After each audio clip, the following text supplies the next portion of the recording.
Hello. Howdy. How are you? Hello, everybody. Welcome to the stream. Welcome to the silly little stream. Hello. How are y'all?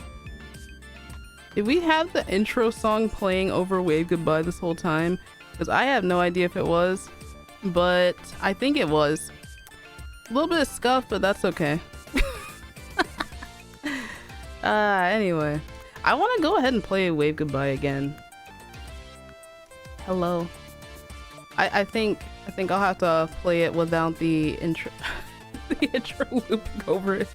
It was just the other one? It was? No, I think it was because I saw it. Dang, that's okay though. That's okay though. Hello.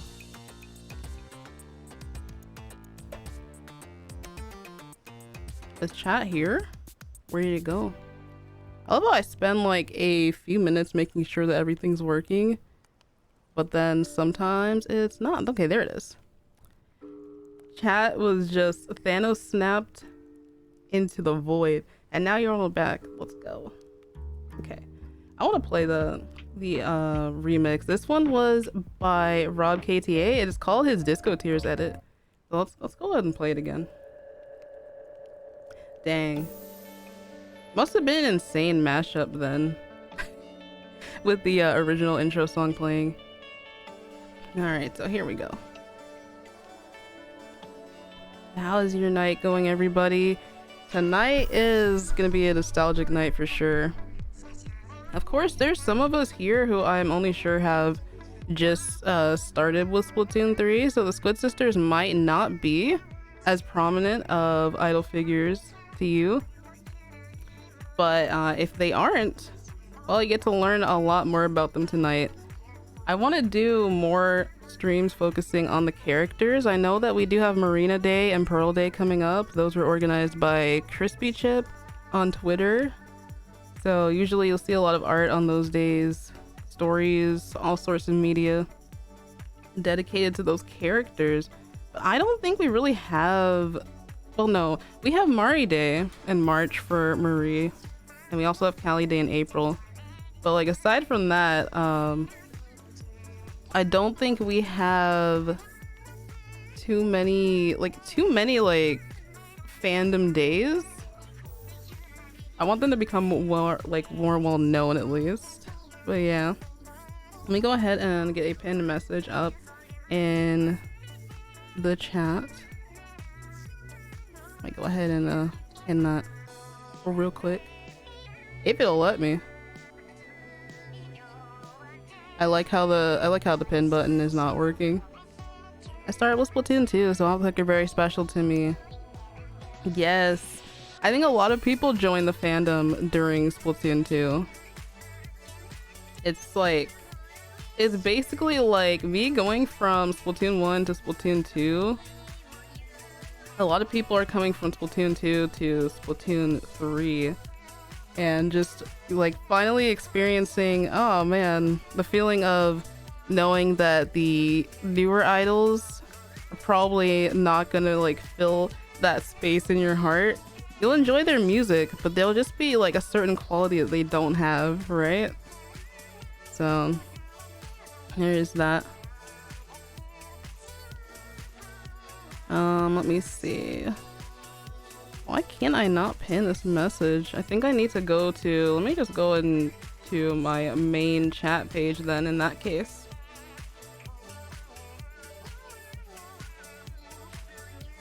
Alright, give me a sec.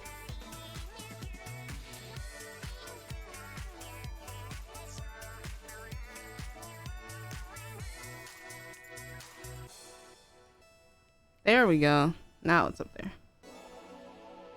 Okay, so let me real quick welcome y'all in. Here's a big welcome to everybody who's here, but as always, shout out to my besties. I see Senpai here. Duck, welcome. Killa, hello, welcome to the stream. Sir Nerber, what's good? And of course, a few of our lovely Patreon members, appreciate you. Ink Idols is in the house. Bestie Dan is here. I see you. Jackie, welcome back. It's AP, welcome back. Plan Fan, welcome back. If there's ever a day dedicated to the members of DC, for Friday, it has to be on a Friday. It just makes sense, right? What was it? The Pearl holiday last year, I think in 2022, ended up being on a Friday night, so that was amazing. That was just, it was perfect. It was peak. It's also April Fool's Day for some reason with Pearl. It fits, I think it fits her mischievous nature. But alas, we are here to talk about the Squid Sisters. Clasher, what's good? We owe a lot to Splatoon 2. It is what allowed the series to blossom since not many people had a Wii U. Yeah, I'm really just... I'm wondering, like, if the series had started on the Switch, how different would it have been? I feel like, I was talking to Blue Witch, by the way, earlier today. They were also saying that it feels like Splatoon 1, they weren't expecting it to take off the way it did, because they were mentioning to me how that story mode felt like it actually had a closed ending. Like, it didn't have to continue after that. And so maybe that's why the story in Splatoon 2 with Callie and Marie ending up going their separate ways after the Splatfest, maybe that's why. There were so many different routes they could have gone though. And honestly, I'm realizing I probably could have brought up the concept art for this stream as well, but needless to say, I have a feeling that I can count on Senpai to like hit us with some of the cool knowledge and facts that we've been going over in some of our like discussion-based streams or lore-based streams. So counting on you, homie. Wii U is 10 years old. Yeah. That's insane, isn't it? Also, thank you for the follow, the Slime Zone. Welcome. Splatoon being a new and in the end quite popular game on a struggling console really set it up for success on the Switch. True. That is true. Splatoon 1 was pretty much set to fail, but it didn't. It had a certain charm about it. It had a certain appeal, and I'm just so glad that it succeeded, you know? I've been playing since the first game and I love all the idols so much. Yes. They all have their own unique personalities. I've been seeing a lot of people recently saying that yeah, Deep Cut just doesn't, they don't have enough personality, but we haven't gotten to know them as well yet. And even with the Squid Sisters, I feel like we didn't get to see them like interact as much as we did with Pearl and Marina because they had such a short time in the spotlight. Splatoon 1 was very short, had the fewest Splatfests, so we didn't get a lot of banter. Unless you go look at translated Japanese, you know, Splatfest dialogue and whatnot. But still, fewer Splatfests for sure. Let's see, I don't like the Squid Sisters stories. Well, Splatoon 2's story, I feel like we can talk about this. It was kind of rushed. The fact that they had them, this is why when Splatoon 3 was in development, we expected to see a lot more ahead of time, because with Splatoon 2, they sort of had to advertise it as a Switch launch game, even though it didn't come out in the spring of 2017. They were showing it off very, very early, I feel. But yeah. Glad y'all like the Marie fit. This is, as always, shout out to Mixie, my PNG artist. It's such an amazing job. Love his art style. All the links are down below in my description if y'all want to check out their respective art credits. Please do. Please give them all the support they deserve. Shiver Day during September, you think?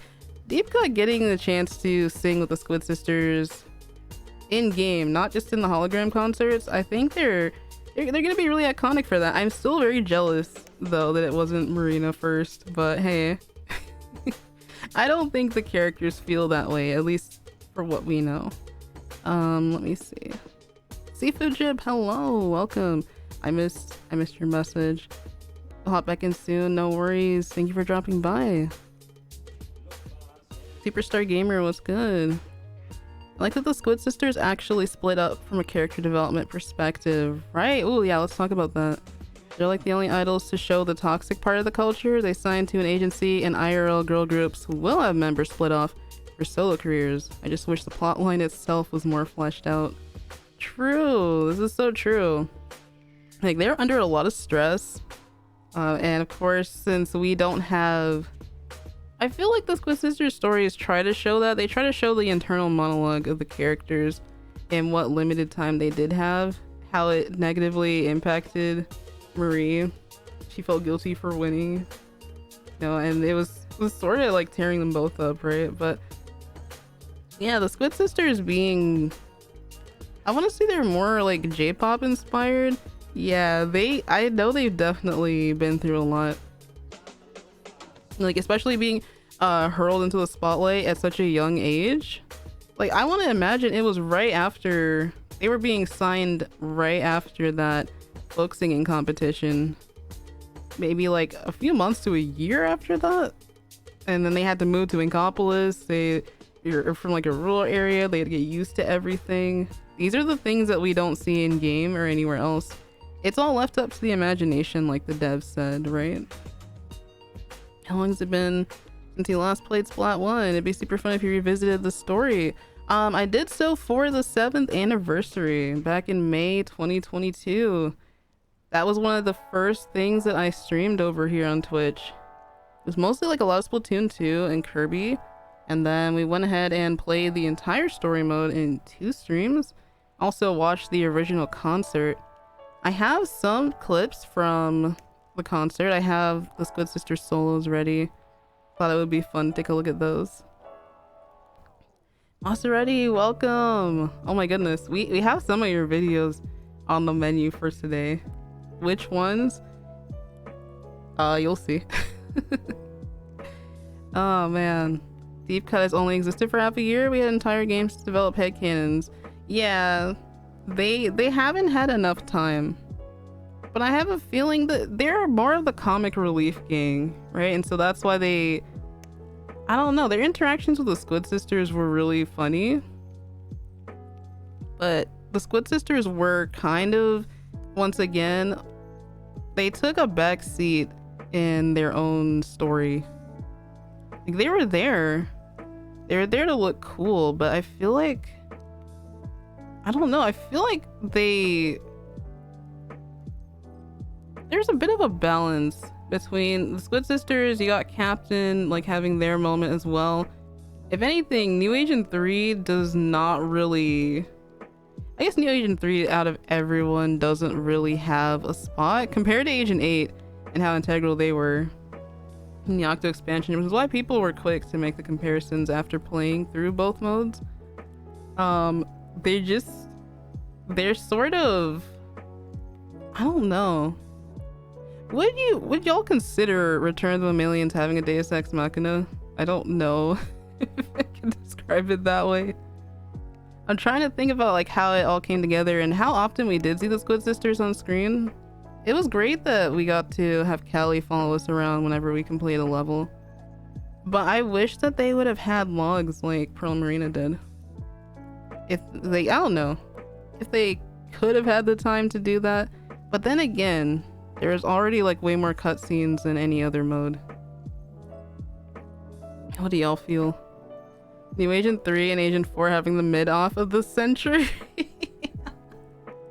Dang, okay, yeah. Well, at least New Agent 3 is in more cutscenes than 4. 4 was robbed of their like epic moment. It was given to Marie, which honestly, well, yes, she slayed that because like who else was gonna snipe from all the way across that stage? 4 is still like, 4 is supposed to have been like a rookie Turf War player. I don't know. Splatoon 2 story mode did feel like a retell if people never had a Wii U and release Switch. I feel like that's what Splatoon 3 did more so. I think you'd be right in that sense. Like, they made so many nods back to the original gang in Splatoon 1. And Cuttlefish being the one to get spirited away this time. Oh, Splatoon 2, yeah. This is why we have the idea to think about what would it look like if Marie hadn't won that Splatfest. I wish we could see the Squid Sisters more in action as agents. Yes, this Tyranny Trouble, very, very true. I feel like Gomi Pomi does a lot of really cool fan comics based off of those concepts, but we never get to see them like actually showing their true power. Again, the floor was given to Captain so they could have a cool moment, show what they were made of. I don't know. Let's see. C-Senpai also said they were in school, in part-time jobs, using at places like Walleye, Squid Beak agents, and were still under management. They weren't natural prodigies like Off the Hook were described to be, and I love that. Yeah, they were ordinary inklings. I was gonna say ordinary people, but against all odds, they were under so much pressure and still managed to shine. They deserve a break, right? None of the idols are actually from Inkopolis. Well, at least the super mega popular ones, right? I think that is really interesting. Let me see. What else did I miss? The third Friday of September. Oh, for Friday. Okay, let's see. I kind of wish Splat 3's story was more character driven. Still shocked little buddy didn't get more story to him. There was like the one sunken scroll, right? And then a lot of things left to the imagination. Yo, Dux Artoria, thank you for the 2 months. Remember to subscribe with Twitch Prime. Oh man, I would be honored and very appreciative if you decided to use your monthly Prime on these streams. I know it's a tough decision because there's so many people to watch. So it always means a lot.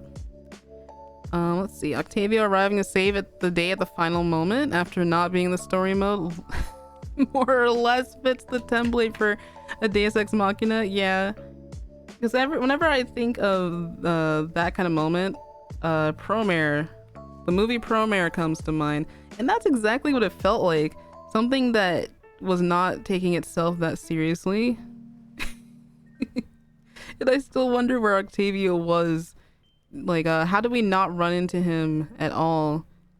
Finding like all 3 members of Deep Cut and he was just nowhere to be seen. I want the Squid Sisters and Off the Hook, especially Marina, to interact with Octavio. I think that would be really amazing. Let's see. I hope they re-release old Squid Sister merch or make new ones. Yeah, we're all hoping for the like reskinned amiibos, but I don't know if they do that. Squid Sisters merch, I feel like a lot of it is Japanese exclusive. That reminds me, I didn't get to look. I was supposed to look for any like vlogs of people visiting that Final Fest themed cafe. I don't think I forgot to look. To be honest, it's been years and I've never really seen any. Oh yeah, we read the Splatoon soundtrack album interviews. When was that? It was last week, I believe. Marina interacting with Octavio will be interesting. I love how Octavio is so old but acts middle-aged. You know, he's trying to stay hip with the kids. He's trying to use all the swaggy lingo.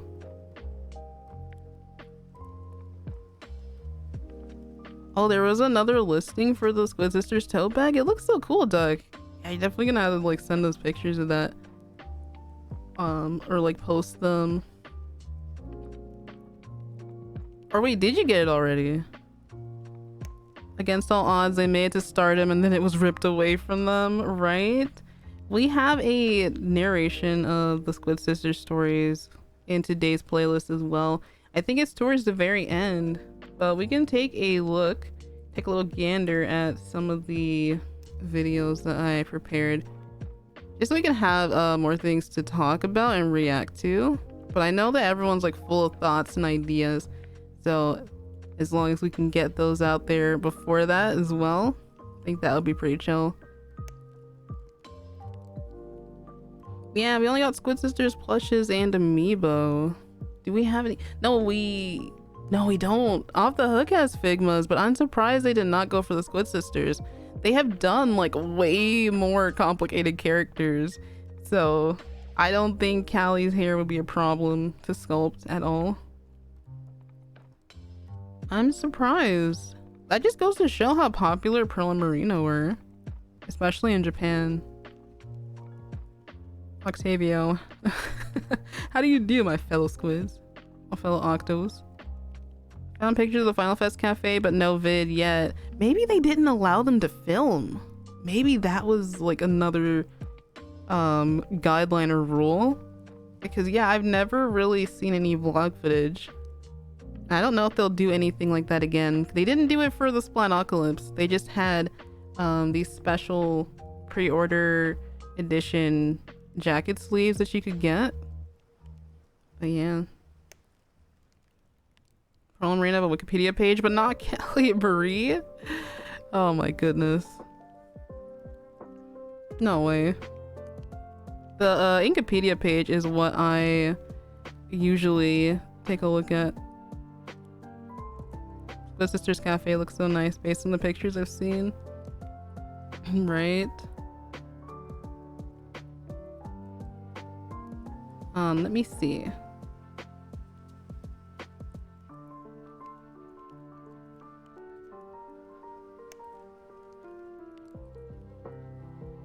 Alright, here is our playlist for tonight. We got quite a few fun videos. You can probably see some of the channel names right here in the background. So I found, while I was looking for the concert music videos and more, I found Dogfish's animations to both of the Squid Sisters solos. And I just remembered how banger those were, so I think I put in both of them. Wait, we've got some really cool things here. Some remixes. The traditional Callie Marie incantation. The remix performance. We've got some of the dubs. We've got the Callie reappearance back in Octo Canyon. We got the Squid Sisters stories. We got a bunch of things.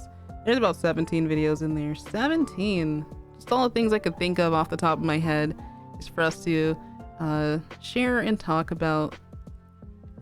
Squid Sisters are really underrated. Yeah, because the first game, I want to say it was really niche. It was really niche back then. Like, you were either like just a really big Splatoon fan and trying to like learn everything about it. Splatoon Lore Incorporated, big shout out to them. Or yeah, mostly just, I think the fan base for the most part, it was very Japanese at the start. They need to bring the Kirby Cafe back. Ooh, I've never seen that one. I know right now there aren't a lot of people talking about the Mario theme park. I just don't know where it's based right now. The one in the States.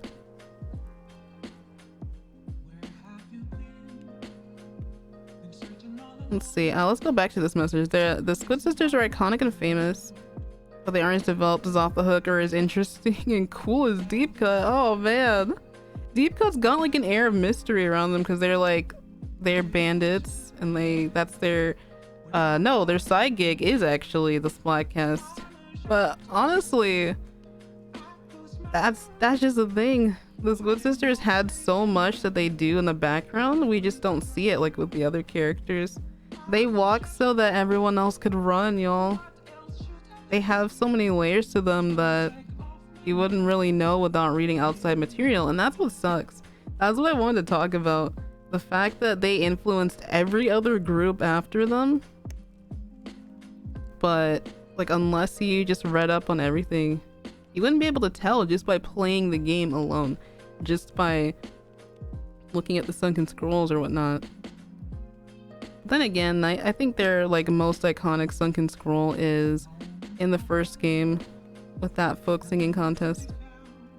Super Nintendo World, there's one in LA. Okay. I could have sworn there was supposed to be one in Orlando too, but that's interesting. How are you today? I'm good. Hope you are too. We're just chilling. We're chilling, funny enough, we're chilling on a beach. It's super cold and rainy, and honestly, I want to think of warmer areas. Don't worry. The Midwest will be back to being toasty in a matter of months. Right now, I guess it is still kind of pain.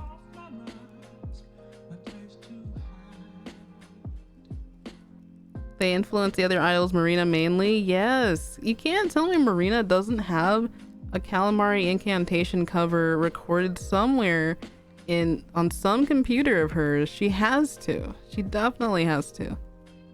Nintendo should make a Splatoon 1 story mode virtual game for the Switch. If they bring Virtual Console back, we gotta see what happens after they shut the eShop down on the Wii U and 3DS. That would be great, just so people could access the story mode. I mean, the only reason we have that lore website is because they were doing this quiz in Japan. I guess it sort of like covers bases, but still ain't the same as like going through the hero mode. Splatoon 1 remaster for the 10th anniversary? You think they would do that? I wonder, because like every year they don't really talk about Splatoon's milestones. But yeah, let's see. 10th anniversary will be 2025. My god. I'm not ready for that. I'm not ready. I wonder what they could announce. What sort of special collection. I really did think Splatoon 3 was going to have a limited edition feature or collector's bonuses. Since this is the third game, they actually made it to a trilogy, but not yet. Thank you for the follow, sticky keys. Marie has at least one appearance in every story mode Splatoon has had. True. And now Callie is back with her, and she actually looks so much happier. They were so expressive in this game, in Splatoon 3. But I think without further ado, let's start taking a look at some of the videos that we have here behind us. I'm really excited to show also these, or to just see them again. See them again for like the third or fifth time.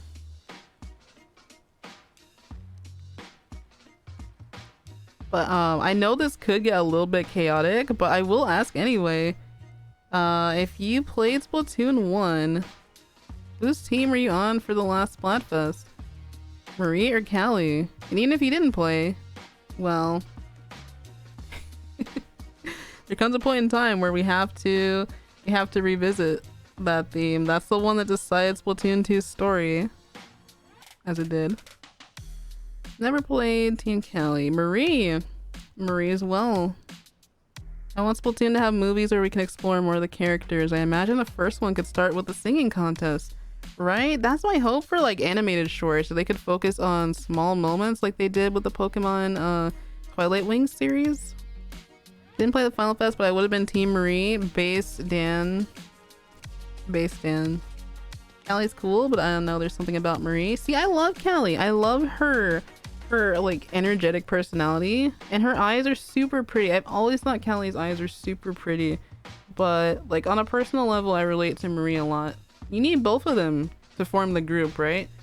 But there's just like different parts of their designs that I like, and different like personality aspects. They complement each other so well. Of course, being family and whatnot. I didn't, but on Team Marie. Didn't play, but I was on Team Marie. Team Callie. Ooh, let's go. Marie, the lime ink was so cute. Yes. Back then, I didn't even have a capture card. I didn't get a capture card until like 2018. So I just recorded pointing my camera at the TV so I could remember those epic matches.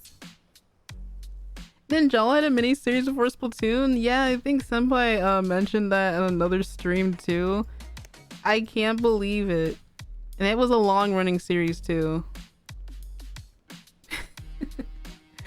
No matter what team you're on, they're still sisters at the end of the day, right? Even if they're cousins, they might as well be sisters because they're just that close. I always like say that. I wish my sister was more into Splatoon. Maybe I could get her to like cosplay Callie, but I don't think she's not that into Splatoon. Like she likes the Callie Marie incantation. Like she appreciates it, but I don't know. I see. Ooh, yeah, I've seen a lot of Team Maries. Let's go. I feel like that's the one thing that a lot of people do know about me. I was Team Marie. She's my Oshi. They're as close as sisters, true. I would have gone Team Callie because of Bomb Rush Blush. It is a really good song. I mean, heck, it made it into Smash. You got Tomoya Otani to remix Bomb Rush Blush. That is actually insane. Do you all remember Sepia Go? It sounds so familiar, but I swear I've heard of it, but I can't remember what it looks like or recall it. Still 6 years of Splatooning, yeah. That's still commendable in its own right. I don't know why Nintendo's so reluctant to do more with their series outside of the game. No, they've been burned in the past, but it's still kind of frustrating. True. I don't know. I want to have hope because they did all of these one-off animations even before Ninjala. They did Kid Icarus. They did the Star Fox one from Wit Studios. Not to mention all the little trailers for Smash Bros. On the Wii U and 3DS. I want to have faith that something's happening, especially because the manga ended up becoming so popular. Who knows? People on TikTok always nitpick their names. Why are they called Squid Sisters if they're cousins? Maybe because they consider themselves sisters. The double S makes the name roll off the tongue better. Yeah, I want to know. The art book doesn't really talk about things like this, but what if they had like multiple drafts for the names and localization and we'll never know what those are, right? Did you know that they're actually cousins? Every 2016 Splatoon lore video will actually guys, the name is not accurate. Who mentioned the off-brand Splatoon? Is that what that is? Wait, isn't that? No, wait, Sepia Go is a mobile game, isn't it? Isn't it? I swear. Oh, it is? Wait, Senpai just said that. It was a Splatoon knockoff from China, if I remember correctly. I swear, yes, that I saw a video on it. That's what that is. Well, actually, they're cousins, Fixes glasses. Did you know that Marie is green and Callie is pink? The more you know. Rainbow.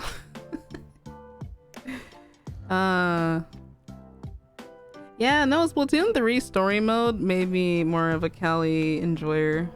I always thought she was cool, but I'm just like so happy to see that she's just doing her best. She's making you just feel appreciated after every mission. I don't know, I appreciate the both of them. Flashbacks to that they're not Squid Sisters or Cuttlefish cousins. Oh my god.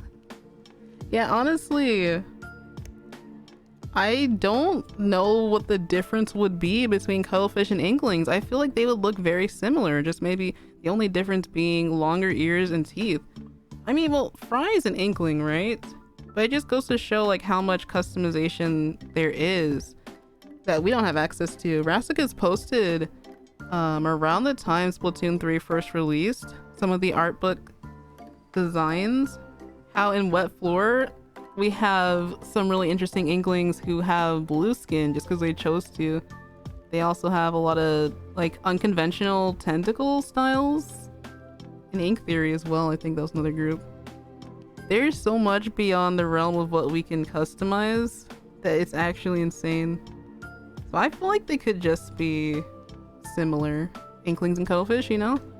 Like the co-equals. I wonder if they're really related to the Squid Sisters somehow. Marie relies on Callie so much, let them be sisters if they wanna, right? Honestly, you know what? They should have just changed. They should have changed it. They should change this. Like, no, they're not cousins, they're sisters. Co-equals just look like Inklings, right? Yo, Red Cuttlefish, thank you for the follow. I feel like... Nah, maybe it's just oh yeah, but it's AP said. It literally is just a name. I feel like the customization, we could get so much more out of it if what if that is part of the next DLC or the next update? Then everyone would be like, why wasn't it included at launch? But I don't know, they gotta make cuts in certain places. We'll never really truly understand the process because they won't talk about that in the interviews. I mean, we're gonna have freckles. How cute would that be? Inkling customization drives me mad. Positive. I love Inkling diversity so much. I just keep thinking of the customization ideas. Yeah, we need to take a look at those. I don't have art book scans on me right now, but like, let me bring up art of Wet Floor. I like how I search Wet Floor and then Wet Floor Splatoon comes up, Wet Floor Sign comes up. I wonder if that's why Damp Socks is the name of Off the Hook's collab, because Wet Floor. Let's see, is this a good image? It's kind of insane that we have all these like different like types of hairstyles and whatnot. Like, look, here they are. I think yeah, the one to the left, second from the left, yeah, that's an Inkling. I know they sort of I don't know their names off the top of my head. I haven't studied my Splat band lore, but I think it's interesting that they can take forms that are sort of like, you know, the development form of an Inkling, how they look like really squishy until they like get to that adolescent point in life. Then you got all these other cool looking cephalopods. I don't know, they're really cool looking. These are just some of the crazy character styles that we could have without even getting a new species. Callie Marie cousins sounds cool. Would it be as catchy? I actually like the alliteration on that one. But then, well, in Japan they are called Sea of Colors. Just Sea of Colors like that. So there's a bit of a different meaning. Inklings with big foreheads, I love you. I hope they know that. I think it's so charming. Even in the design for certain characters, there was a note. Rascas also posted that they mentioned that it is a charm point. They say it adds a unique layer to the characters, and so they do it to sort of like elevate the design. It really does. I just feel a lot of people didn't understand it. They're ahead of their time. Just wait and see. Let cuttlefish be an Inkling subspecies. It's not entirely new, but something extra, right? Speaking of customization, and it's Black History Month, amen. Some of the concept hairstyles from the Splat 2 art book feature a lot of black hairstyles, and it makes me so frustrated they didn't add them. Yeah, oh my god. Even on the that one dev interview, they had some really nice braids and cornrows. I remember. It's this one. Let me see if I can pull up my Twitter. I'm gonna have to scroll and find that real quick. But yes, there was like this really cool style. Oh yes, shout out to let's see, shout out to Arctic Borealis for making these edits. I just went and like cleaned up the background. But yes, happy Black History Month, by the way. She is serving looks as always. Miss Marina Ida, let's go. A lot of stuff happened today, actually. This photo comes to mind. Look at how sick these styles are. And then the outfits. Like, Splatoon 2 had like some of these. I think they had some of these shoes. But then again, I don't think we have pants like that. They look like they might be, I want to say like a hip-hop duo, if anything. Even if they are just player characters, they look too cool to just be player characters because the styles are super unique. But I would love to have something like this. I think the one on the right, we have one that's like lower towards, it's more towards the back. It's not an updo like that. But yes, Splatoon, like its core, its culture, once again, very urban, very hip, very fresh, very Black inspired, especially the Octo expansion.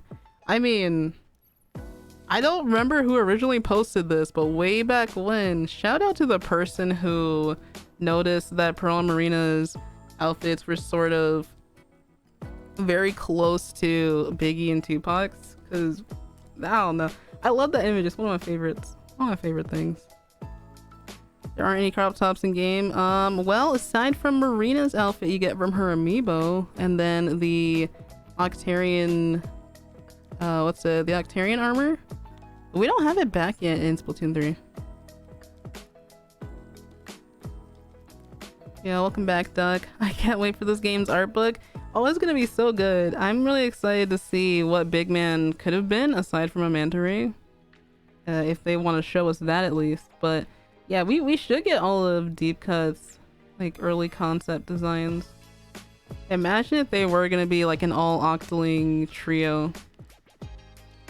Maybe they were worried that's something we'd seen before, but I don't know. I feel like Big Man does, like, as far as his, especially his aerodynamic shape, it really like is sort of like a triangle with the three sides, and then Shiver and Fry's eyebrows are triangles. Going for that 3 theme. Devastated we don't have the leopard print Octoling armor in 3, right? Now I was wondering, the fuzzy Octarian elite gear, we just don't get that. Oh my god, I just saw that now, Danny. They talk shit about Fry's forehead, but they were fine with this. It's because those Black Band characters are very, like, they're very much in the background. To be honest, I don't think a lot of people really, until they released that website, a lot of people didn't know who they were. But you know, you're right, and you should say it. I wonder what Jub would look like as a dog. Oh, you know, that's kind of interesting. What would he have looked like? Of course, cats being like super popular in Japan probably led to that influence and decision. Also, welcome in, new peeps. Hope you're doing good. Yo, Mula, hello. How are you? Welcome. Pearl's Japanese name can also be a Biggie Smalls pun, if I remember correctly. It's like Colossal Pygmy. True. Big Man meeting Shiver and Fry because he was really good at playing piano was genuinely hilarious. How does he play piano? Are they going to illustrate this for us? I'm trying to wrap my mind around it, and it would be funny to try and draw that, like based off of that interview. Maybe he has a guitar like Marina, because then he can reach it with his fins, right? I want to see all the concepts from the Bunny Splat game days. No, same. I just think that would be super cool. But yeah, in this same interview, we've been looking at this image for a little bit. They gave us this, I think it's not concept art. I feel like it's a fully fleshed out piece. We've got some more unique styles that aren't in the game yet. I think they're gonna drop another hairstyle, a bunch of hairstyles, another hairstyle pack, I think. But will the Octos finally have an even number with the Inklings? They still got shafted. I don't care what anyone says. But this art is kind of cool because it's showing the locker customization, and isn't that Pearl and Marina? Their Splatfest art right here, as well as Hikaru Walker. Maybe they're gonna be future decorations. When Off the Hook is back, we can like put their posters and other Splatfest art in there in our lockers. Yeah, I would like some of these styles, especially that one in the background that looks like a giant updo. Now they need to give us the Octoling twin tails. The Inkling twin tails are not really that cute because they're kind of, I don't know, they kind of remind me of like putting pasta into a pasta maker. That's what they look like, right? All the like fan concepts I prefer, especially the Hatsune Inku style. And I feel like Callie should be a big inspiration for that. We should have a style similar to hers. That's what I'm thinking. But yeah, I love this image.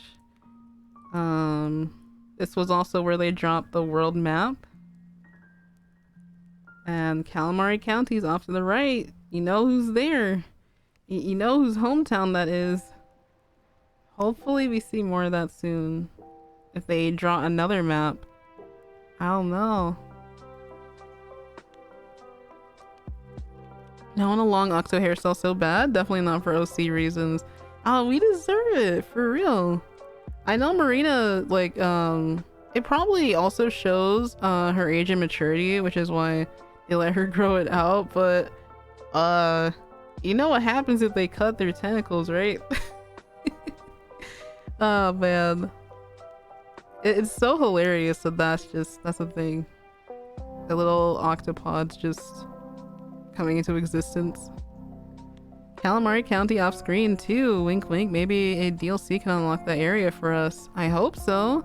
We could travel by train. We traveled to Splatsville by train and not even by Hammerhead Bridge. So big eye emoji. I saw someone else talking about the tunnel through Octo Canyon from Mount Nantai. Thought that was pretty cool. Wait, look. It's here. I'll zoom in. We got these craters too from the Great Turf War craters. What are they gonna tell us? They fleshed out these points on the map when they didn't have to, so they've gotta mean something. Octo Valley being isolated. Even got that Octo structure on the mountain sketched out. Pearl's house and Agent 4's house are oddly enough pointed out, but not Captain or Agent 8 or anyone else. So maybe 8 lives with Pearl still? I don't know. Callie Marie County. And then the whole, like, Lion King reference. The Oxling turf is a wasteland, but the Inkling turf is a haven. You must not venture beyond where the light doesn't reach. Don't go over there. Bad things will happen to you if you go over there. But yeah, this map is really sick. It shows that they definitely want to do more, so only time will tell. If Mika doesn't collab with Splatoon, this game is a lost cause. Wait, no, you're kind of right. You're kind of right because they both had hologram concerts. The music is kind of similar. Where's the sponsored Splatfest? Especially for JP. Now that every Splatfest is worldwide, y'all realize every Splatfest is now worldwide, which is why I don't know if they will be monthly. Hopefully, praying after the February fest. But I think that if we do get collab fests, they're not going to be region exclusive anymore. Back to the good old Splatoon 1 days. Agent 4 getting doxxed in this image is pretty funny. Of all the other details, and then it's just, here's where Agent 4 lives. Right? And then the website tells us that where they are is 40 minutes from Ingopolis by the fastest train. Kinda insane. No wonder they didn't know what the latest trends in Ingopolis were.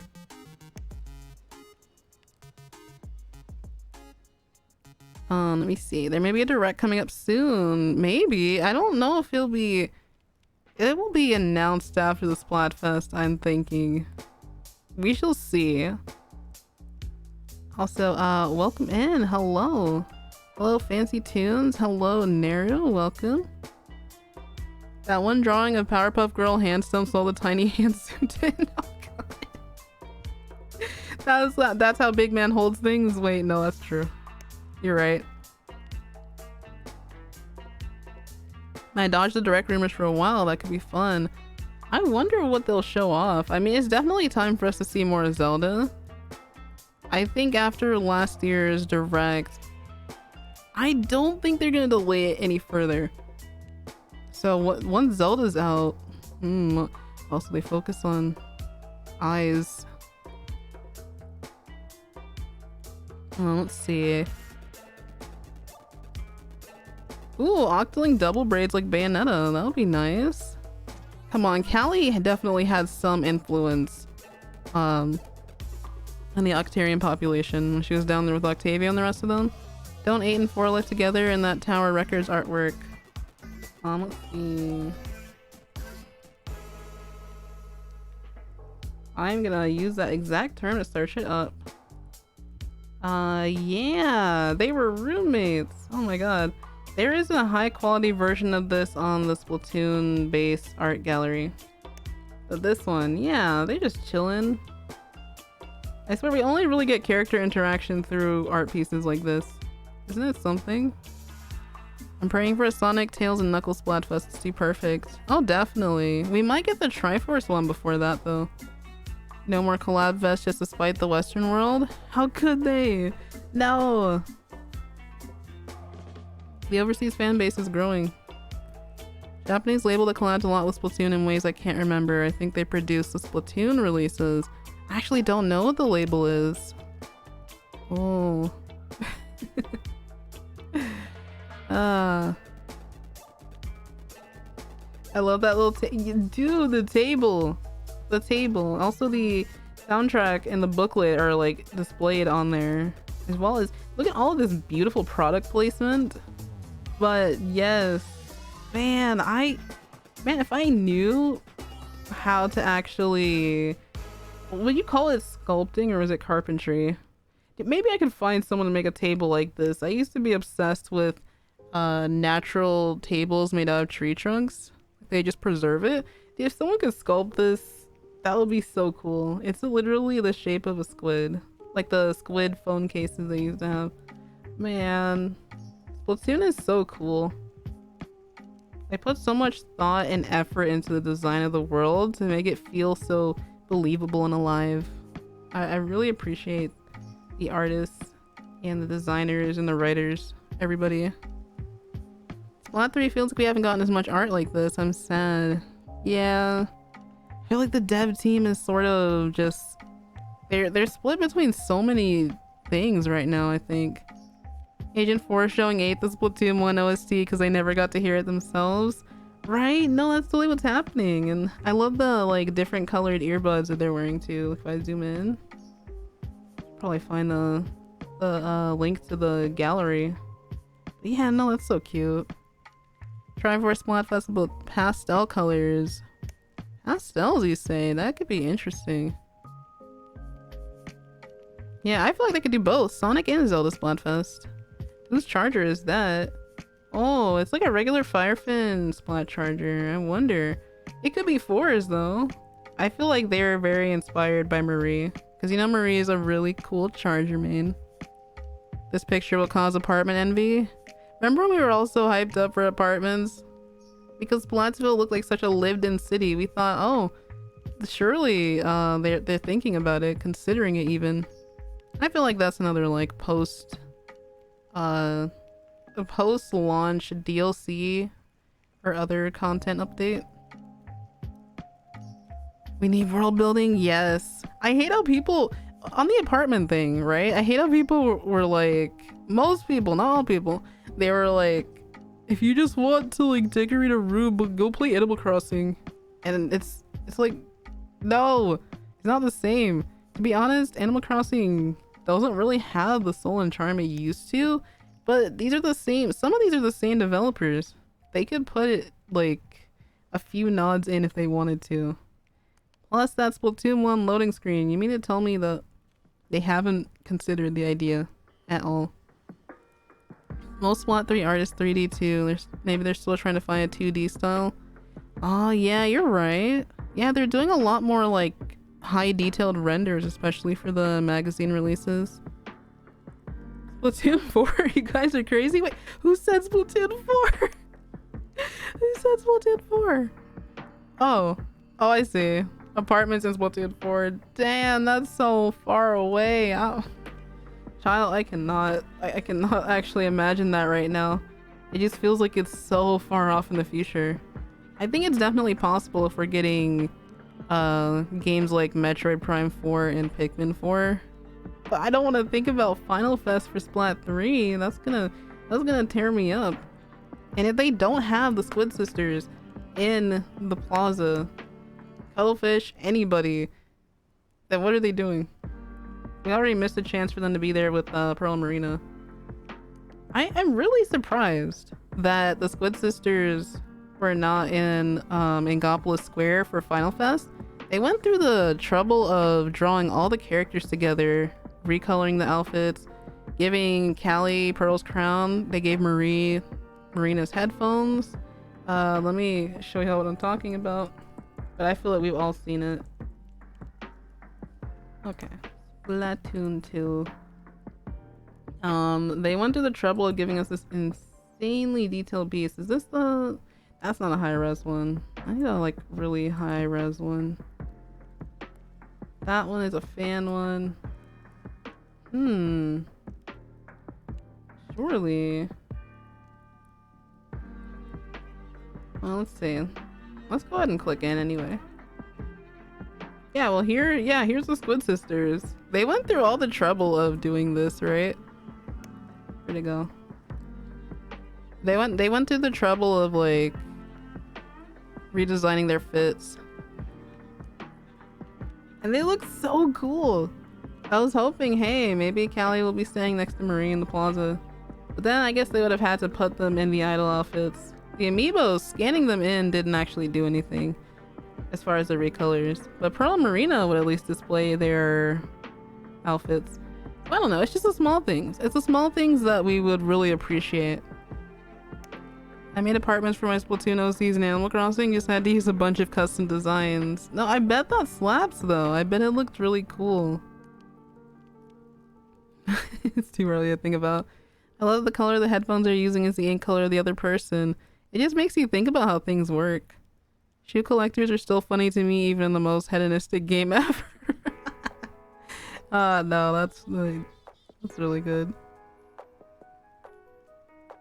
They went from iPhone / high-tech phones to sea urchin flip phones. They came back in style. You know, in Japan, flip phones have never gone out of style. It's a choice. They have like really modern ones over there. I think some flip phones with touchscreens even. A Splatfest based on all 3 idols? No, they don't want to do that again. They have explicitly stated they did not want the fallout from Callie versus Marie to happen again. Plus, Off the Hook just, you know, having a different bond. But yeah. Shout out to the person who reported on this. Let's go click on Nintendo Versus then. We need the full version of this. So here, yeah, here's the Final Fest art. You see how everyone's just rocking their fits, right? And each character being on their respective side. I love how Agent 4 is just a pure, well, Agent of Chaos. So this is so fitting. A lot of these characters we just never saw again after that too. This poster / trailer went so hard when it dropped, right?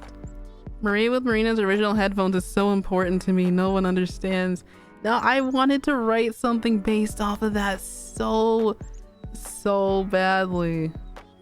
Because that's such a sign of trust. Of course she's wearing like different headphones that go with her futuristic order outfit, but I don't know. I think that not only just for like Marina's a ship, but it's symbolic in a way. I just you feel me? Thank you for the follow as well, Rox. Welcome. This was so hype. Yeah, I think I was talking to, I think it was Dan. I was mentioning the fact that like when this trailer dropped, I was literally in a shopping mall and I had to try so hard to act normal. And I think we were shopping for oh my god, we were shopping for like graduation stuff, and so I had to like go to the dressing room and just be like, oh my god, oh no. This is so crazy. Oh man, that was a time. She trusts her with her noise canceling headphones. That's so poetic and cute, right? I was in a place with no signal at the time. I came back to so many notifs, right? Oh, that was so good. But yeah, alright. That is the art. I feel like there's just so much. I feel like we'll organize our thoughts even a little bit more as we view some of the content that we got prepared. I feel like I could just ramble about design and all the elements and all the love and care and appreciation for a while. Yo, thank you for the follow. I am not sure how to read that. Pack, thank you. Welcome in. Is it normal to be a Perlina shipper and a Marine shipper? Yeah. Multi-shipping is actually very refreshing. And that wasn't even something that I thought about before. Alright, so let's hop on over here. I'm gonna need to pause the BGM because we have some music videos to watch. Are y'all ready? I'm probably gonna have to just do like so. Marie seemed to have made friends with Marina even though she says she has trouble keeping up convos with people who aren't Callie, right? No, the soft-spoken, or was it, you call them the cool tone idols. I love to see them getting along. I'm still mad they didn't give us the Final Fest promo covers, right? Club Nintendo would just cease to exist. I guess there was no way to really print them out. Not like they did with the, oh my god, do I still have this image somewhere? Let me see if I can pull it up. It was like a, I swear I gotta have it in a folder. I used it for a video. I used it for one of the theory videos.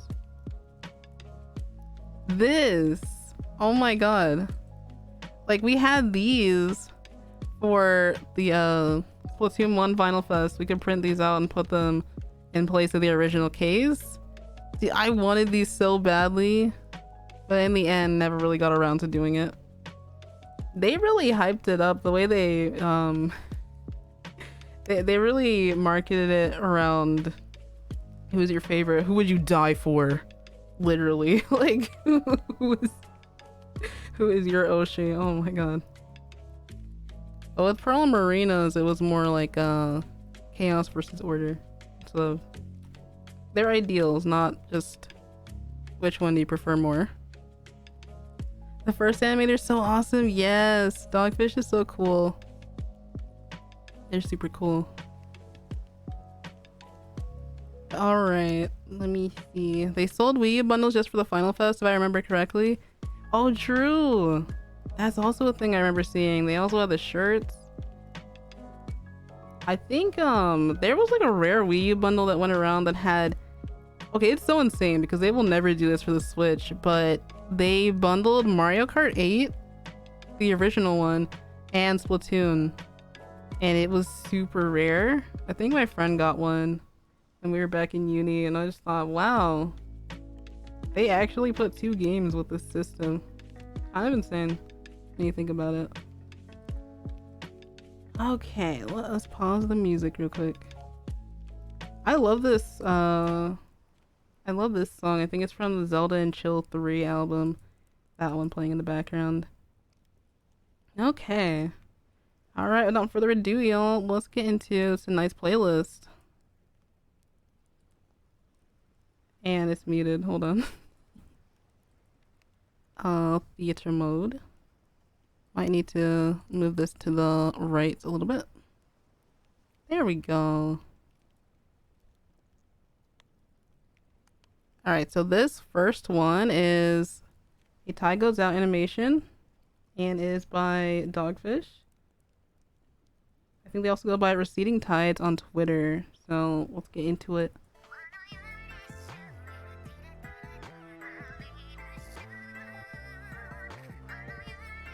It's so pretty.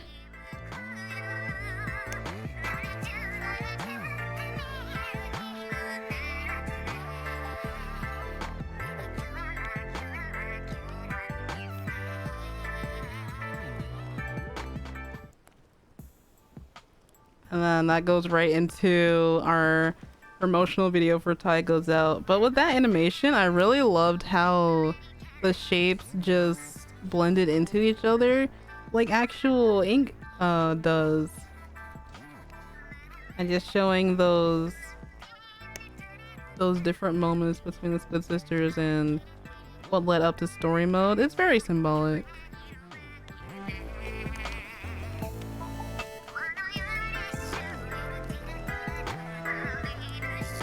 Of course, I'll be linking to everything throughout this as well.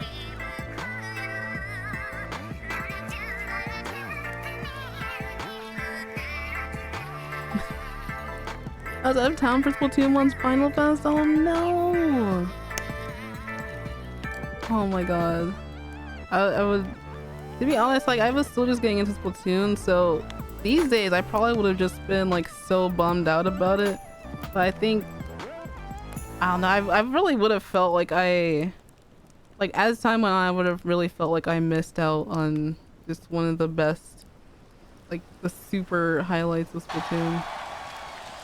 Oh, we're getting into the live performance.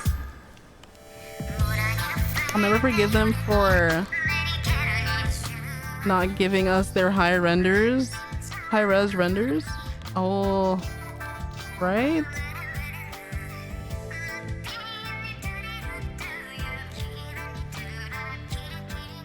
Imagine being in that audience, bro. Oh, and here's where I see some of Shiver's dance influence as well. I mean, they both sing Enka, so... The Time Goes Out is an Enka song. She really did that. Love all those green pen lights. And I love how graceful she is.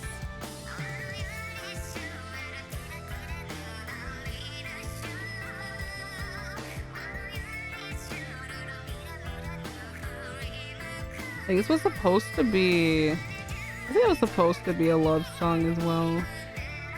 Even though you can't understand what they're saying, there's so much emotion in just the instrumental. I know the first time I heard this song, I left it on for like hours. I left the Wii U on in the background. I just thought, oh, this is so good. Now, if they perform this with the new Splatoon 3 models, the ones from the latest Bunka Live, I can only imagine how they'll look. She's so pretty. Pretty ladies. I've always loved the leitmotifs from Tie Goes Out and Bomb Rush Blush. I'm sad they're not used anymore. Yeah, that's why Fresh Start went so hard.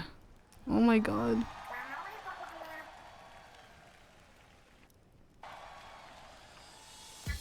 Oh, up next? Yeah. Are y'all ready for something interesting?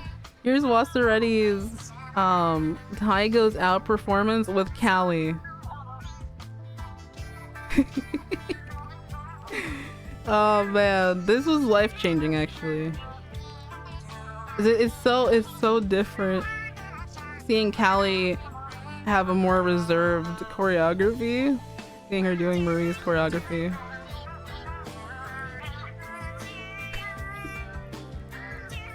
Dude, I posted a clip of this on Twitter, and I remember people distinctly being like, I thought my computer's audio card got messed up.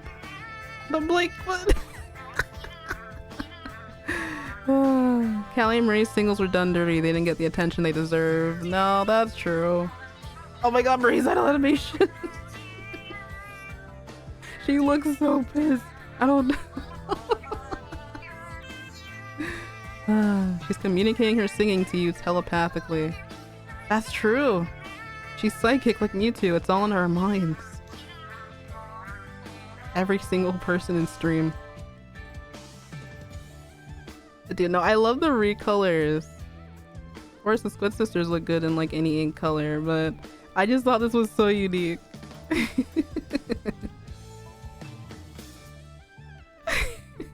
Ray's choreography is so good. This doesn't look weird. No, yes. I love how the dance turned out.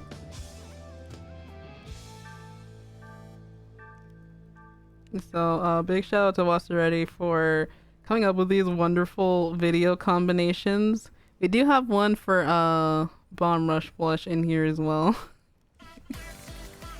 Yeah, here is Dogfish's Bomb Rush Blush animation. This one has a lot happening, so I feel like we'll watch it twice. All those like Splatfest references and that one shot.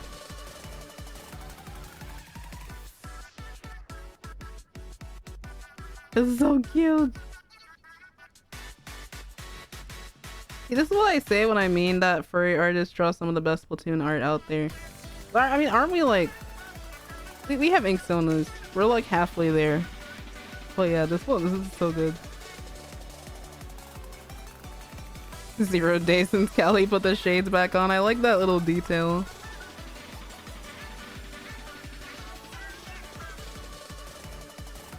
It's so bouncy and fun.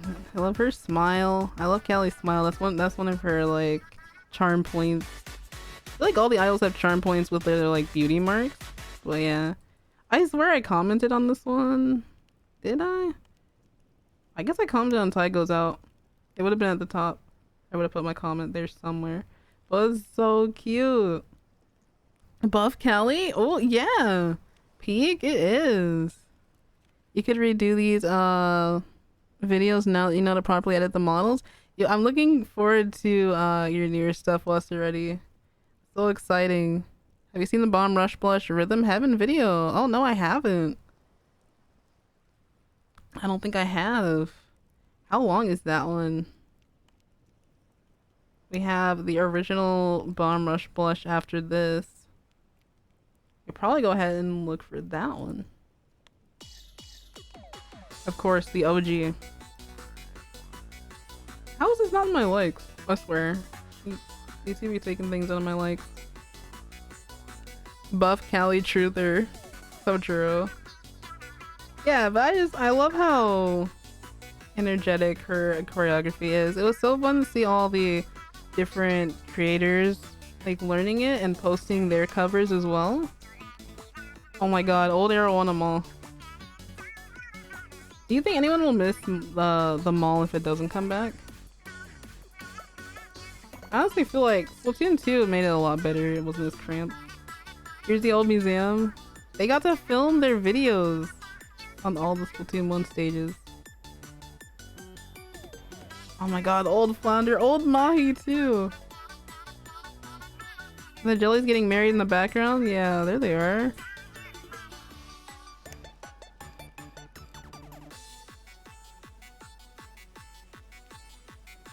I love when she points at the screen. So cute.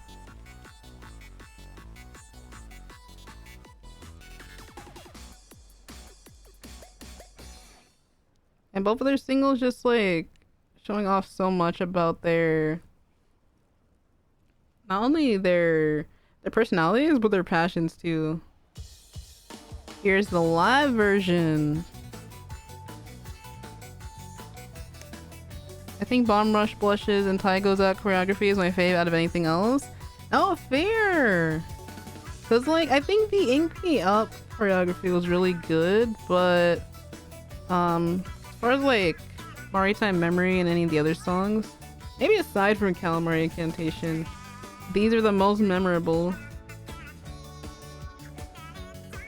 He is so cute. I love how clear the voices are in the concert version.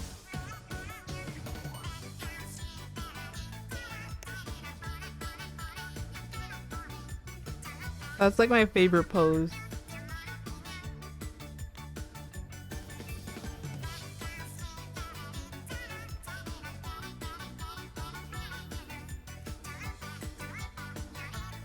There's this McDonald's cover of Bomb Rush Blush. Wait, what?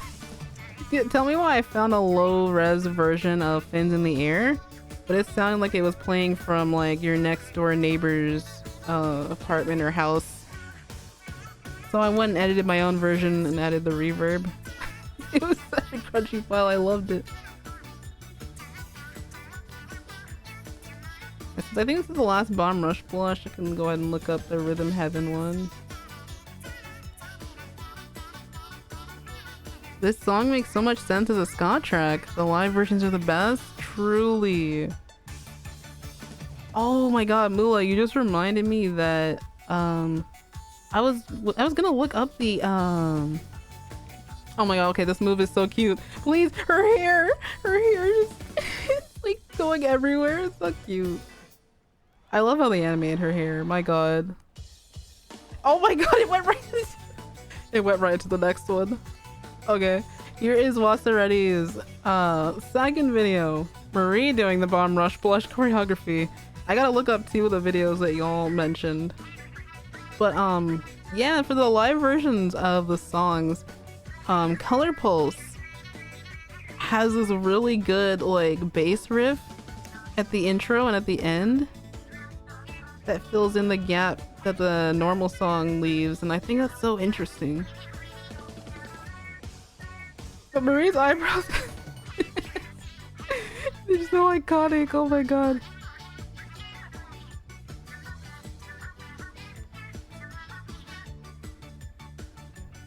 I feel like it's interesting to see her so high energy, because that's just not how Marie normally is.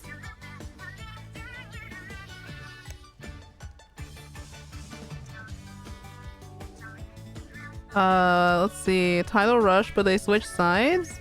Oh, we'll have to look up that one. I don't think I did.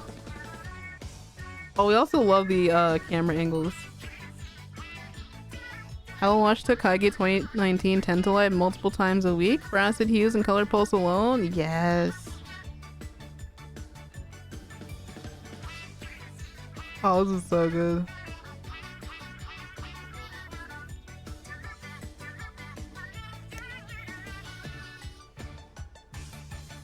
Alright, let's see. We have to go in order of the videos that were mentioned. So let me just get the Bomb Rush Blush one. I should do the cursed ones. I also I find it funny how Callie has like she has an intimidating aura there. Bomb Rush Blush. Let's see. Perhaps I should open this another tab because that's still our playlist. I don't want to lose it there.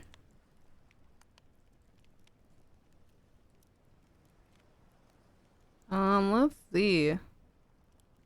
Ooh, Smash Ultimate. Yeah, I think I remember seeing this one.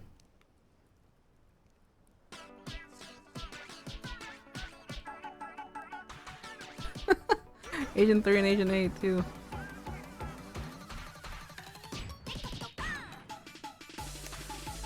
This stream makes me want to do more Squid Sisters artwork.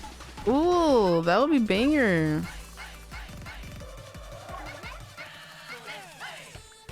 Callie and Marina's hair physics in concert are great. Yeah, I love how they modeled those.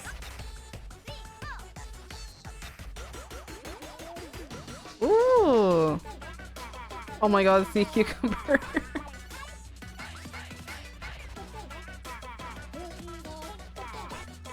Never got the never got the chance to play Rhythm Heaven. Looks like it would be so much fun. It is time for a hydrate.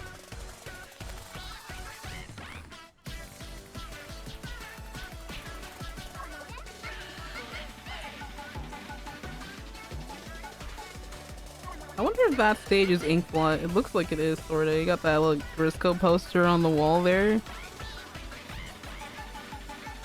I can't get over the birds with the, like, Agent 8 hairstyle. But Nocta concerts got more hooks than concerts with existing bands. Honestly, it's so interesting how the difference between the concerts that came to Europe versus Japan, they focus more on the idols than the band members. But I guess it'd be interesting to see how they handle doing longer concerts. Would they have to switch the groups out? You got live people performing the backing tracks. I don't know how it'll work. Hey yo, Spike! Dang, Spike kind of... He kind of... flushed face emoji.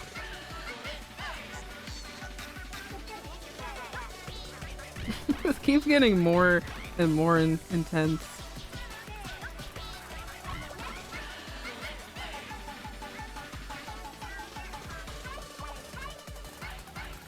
The stance. Alright, that was really cute. Okay, who mentioned the McDonald's cover of Bomb Rush? I think it was Duck. Oh god. Let's see what happens. I'm gonna type it in.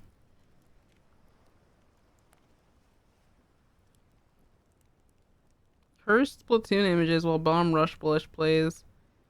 What are those? Oh, someone doing a dance cover? Oh, that's so cute. Yeah, that's exactly what I was talking about. You sent it? Let's see. Alright, give me a sec.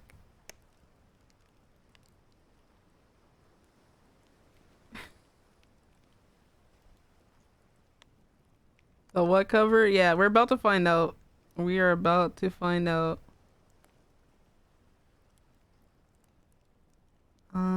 Let's see. Oh my god.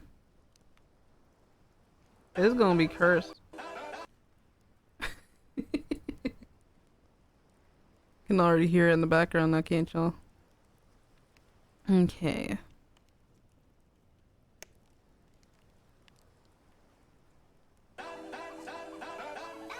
Ronald McDonald. The myth. The legend.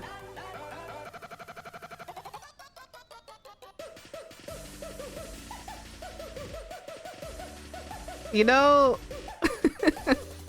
this might be, I don't know. This might be the most cursed thing we see on stream today. I had no idea what I was gonna see. I had no idea what to expect.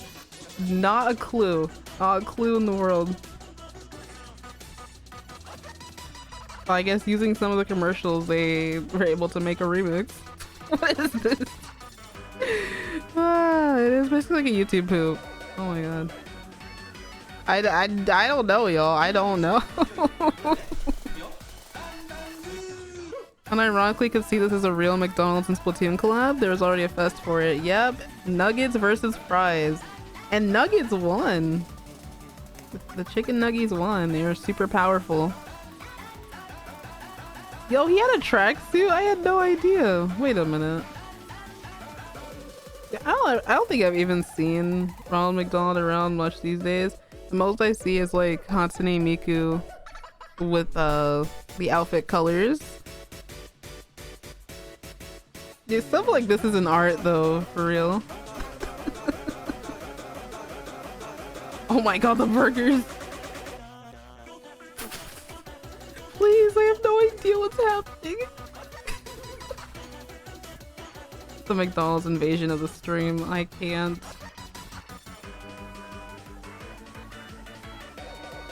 This feels like a fever dream to you, real? It kind of is. Nuggie supremacy. You right?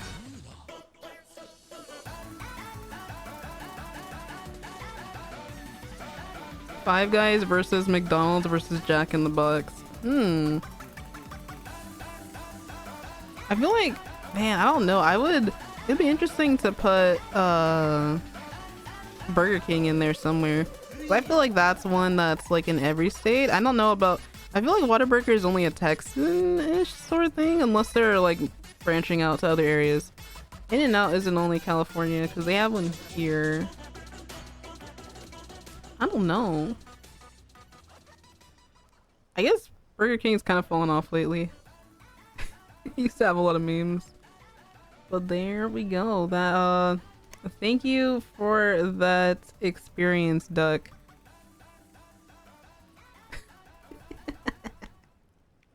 My favorite part of this is nothing about this is Splatoon except for the music, right? It's just Ronald McDonald twerking to Bomb Rush Blush. Oh my god.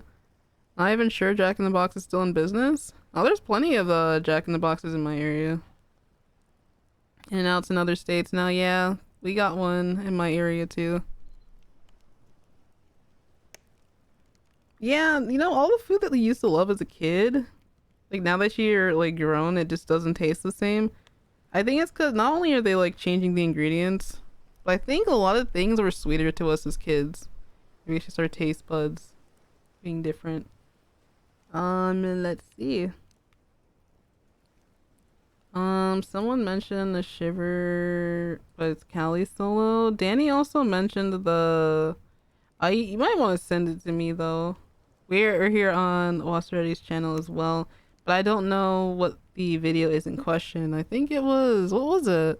They said Title Rush, but they switched sides.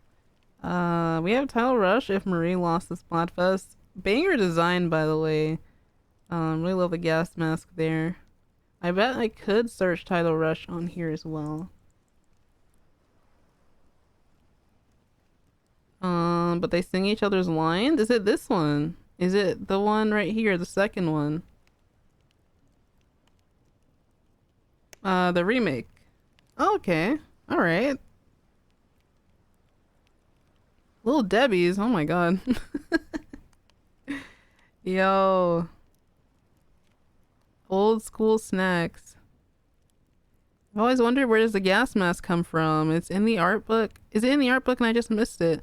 I feel like, is it a fan concept? Because I have the same question actually. Since Marie, they don't put the shades on Marie in some of the concepts. They more so, I don't know. I feel like I guess it was a logical choice to go with, that all the fan artists use the gas mask, but I'm not sure why. Maybe some of y'all might know. It was popularized by Gummy Pomi. Oh yeah, true. Especially that one recent comic we did based on if we did the hero mode as Callie being our mentor. I love that one. Okay, so let's go ahead and click in. Oh my god. Wait. It looks like a Monster Energy drink. I love it. It's so interesting to see her like have white tentacles. Oh my god, that one line where Callie's like, "You and your gray hair going down, grandma."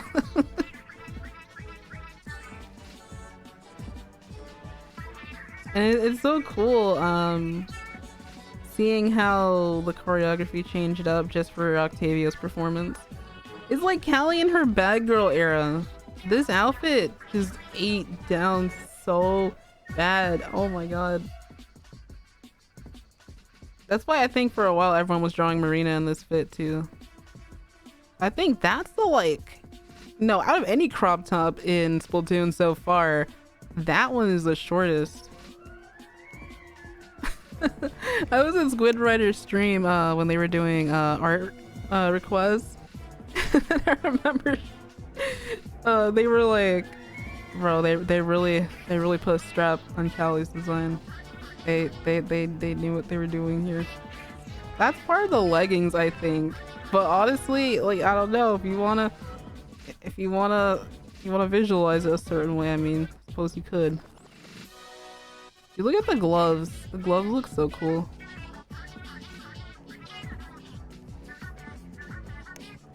Man, I don't think there was concept art of Evil Marie, so it's interesting. They didn't think about the game would probably have been the same even if Marie did win in a way. Perhaps. But the devs were saying they visualized what Order's influence would have looked like, so maybe. Oh my god! Maybe it would have been different. Oh my god. Marie with those colors? Hello? And then Callie singing that part of Ty Goes Out. Oh my lord! Wait a minute! I just realized, once Callie's glasses came off, the eye shape has changed too. Wait, Maserati, how? How are you so good? Bro. Dude, I don't know. This design kind of freaking slaps. I hold on. Marie and Callie both have Callie's eye shape. Imagine that. But I think that's what sets them apart. She looks like a totally different idol. Wait a minute. Marie with black hair, right? Oh my god. Marie looks so good like that. Like, I'm losing my mind. Like, earlier in the stream, right, I was saying I like Callie's eye shape, bro. Okay, well, I guess I have yet another idea of what to try and draw on stream tomorrow. I had some goofy ideas, but like, my goodness. She's eating. You know, I realize these giant suction bombs are kind of like Marina's hyper bombs. And knowing that Marina worked as part of Octavio's, it was one of his units. Like she was designing some of the weapons. It's kind of interesting. Maybe she saw that prototype like a long time ago. Just the huge bombs.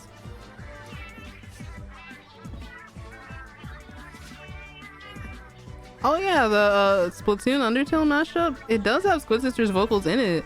I was so excited to see him finally drop it. Like it's been getting a lot of popularity, and I'm really happy. I do put so much into that. Oh my god, the close-up.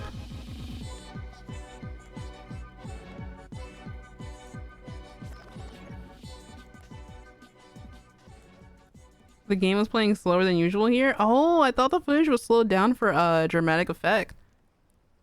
It's like, oh, Marie with Callie's eye shape is too powerful. You couldn't handle it. Oh man. Oh my god, the Squid Sisters doing Happy Synthesizer? Yo, I remember that video. He cooked so hard with that one. Love that dude. Yeah. We were listening to Rob KTA's Wave Goodbye remix at the beginning of stream as well. My pal Nada was working on an actual Ty Goes Out Octavia remix using the source samples. Hopefully they post it sometime. That sounds amazing. Love to look into that on stream, hopefully. If Marie did win in a way. Did I say that? Oh yeah, they have the hairstyle switched. Let's see. I did some Art of Remix Callie in 2019. Been thinking of redrawing it sometime. That would be banger kill. I'd look forward to it. Definitely. I'm trying to remember. Was there another request? Before we continue on with the other thing. I think it was Shiver Callie Solo. But is it really just called that? Shiver Solo, but it's Callie. Okay, well it came up either way.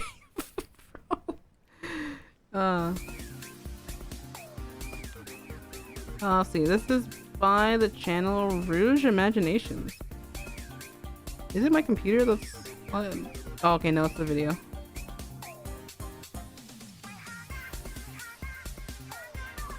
Oh, okay, well, it's Callie dancing to it. I don't think this is it. Shiver solo, but Callie sings it. Is it this one? Someone did a Shiver solo and Ty Goes Out mashup, and it was really good. That's the one? Oh, this is this? Oh, it's just Callie dancing a Shiver solo. Oh, okay, I thought it was something more like this. This is kind of cool, though.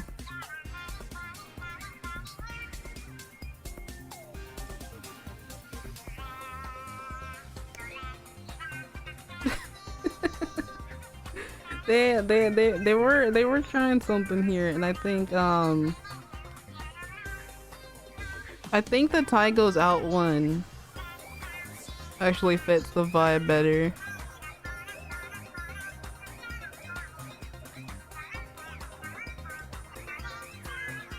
You know, I can kind of feel it just a little bit. Okay. The timing's a little off. Oh man.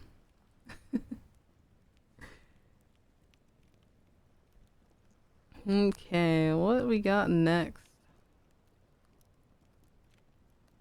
We have... Okay, yeah, we did actually technically. This was the Bomb Rush Blush featuring DJ Octavia. We saw the one with the recolors. So that was what this one was. I had a couple of Wasseredi's videos. We had that one. We had Hero Mode, but the Squid Sisters are in their original colors. I wanted to show y'all a bit of that one. It's this like intro scene with them in the green and pink, and I think that's so cute. There's no dialogue boxes. You can just take a gander at them for a little bit. I love all the creative ideas that Wasarati has. Like, oh my god. I wanted to show off a little bit of that, and then I think what's after that? Dude, think of the fan cams with this, with these colors. Captain Orange, right? Now coming back from Splatoon 1 to Splatoon 3, that's where you can definitely see the most difference in the character models. Like, I know that a lot of people say the colors are a little bit muddied, especially for the stage lighting. But they really did polish the models way more, especially considering how they were like back in the Splatoon 1 days. But then again, their mouths are still not as animated as deep cuts. So I wonder if Pearl and Marina are gonna be a little bit different or still the same. I wonder what their outfits will look like in game. This scene when I first saw it though, can y'all remember what they're saying? Callie she took me out. She's just such a fan already. People were miffed about their mouth animations not being fluid like deep cut, but I think it's cute. Yeah, I kind of didn't even notice until like I started editing my footage. Yeah, deep cut has way more lip flaps, interestingly enough. Well, aside from Big Man, because he doesn't really. They didn't bother with the smooth facial animations. I love how expressive deep cut is. Same. Now Fry, just she had the rock eyebrows. Lynn Shiver. Shiver's so extra. Love them. The player models look like the Inklings grew up, and I love the series really did grow up with us. Right? It looks better with their old colors. Yeah, the pink is iconic. Aw, I love them. This is what it should have been. I wonder if it was because Chaos won. To be honest, I'm not really too sure why they did change to yellow and green. Oh, we get to see this too. This scene is so over the top. It's so extra. It's so anime. So I just wonder what Pearl and Marina are gonna do next time we see them. Now in the text box you can see Captain like sort of just falling over on the side there. And see how much Marie like smiles now that Callie's back in her life. They're like hanging out again. Yeah. So that is a really cool mod they did.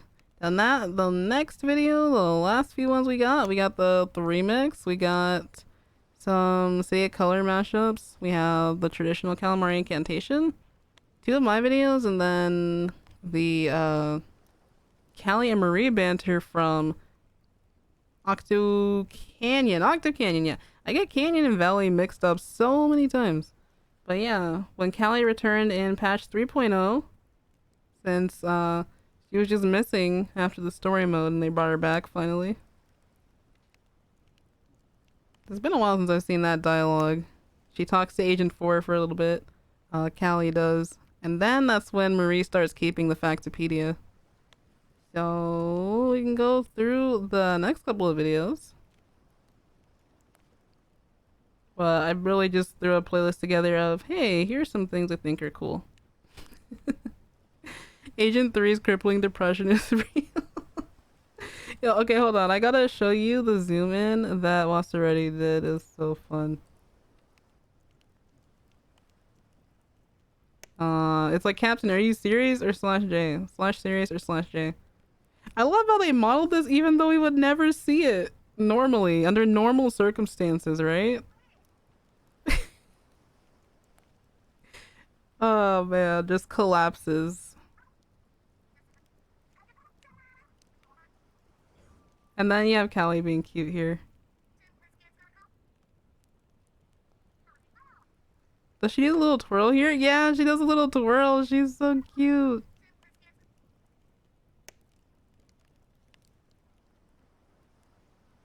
And they look so confident. Just like me, for real. Yes. Does like 1 or 2 tasks, pass out for like the rest of the day. Made me happy seeing Marie getting to smile a lot more now that Callie's back. Yeah, I noticed that instantly. I thought that was so adorable. I'm looking forward to seeing Off the Hook's updated models. Same. What was Marie cooking with the ranch? I like how someone on Twitter, I can't remember their username, they point out the fact that Marie wasn't even using it right. Yeah, true, senpai. Fry's just like, no ladies. Oh man, me after trying a draw. I feel that. Okay, so back to this. Honestly, we probably could save the remixes like for last, but honestly, I want to go down in like order of like the playlist anyway, cause why not? We're here to chill, we're here to vibe, and seeing some of these videos again brings back some good memories. This isn't the this isn't the translated version, so I suppose I'll have to just look that one up if I want to see the dialogue at the start.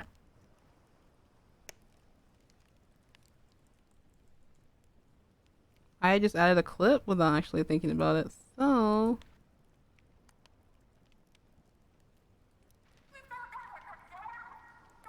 there we go.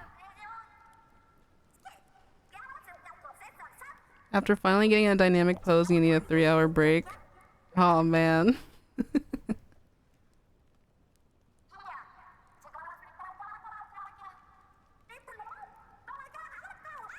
I'm still learning digital art actually myself. I really am so inspired by all of y'all. All my amazing artist mutuals. Oh, this is hide and seek actually. I never noticed how happy Shiver looked right there. I think I was just losing my mind at the fact that, oh, they're playing story mode songs. Do we watch this one or do we skip straight to the 3 mix, y'all? What do y'all want to do? What do y'all want to do? Oh, yes, a certified bop. Such an iconic song, yes.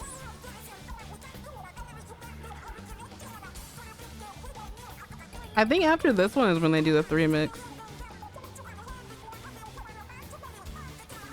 The concert version made me appreciate this way more than I initially did. Oh, true. This one like stuck out in my mind, but when I heard the like the second phase song, I don't know why it stayed with me longer. But the concert version had some really cool animations, because look at Big Man. Here he is like doing a whole number. He's even more animated than he is dancing in Splatsville. They have him doing little hops and stuff. He was moving around, shaking his thing, like and then Fry kicks it off with a rap. Also, thank you for the follow, Ari. Welcome. How could we skip her? Right, you're right. How can we skip this? Dude, the bassist is just having a good time in the background over there.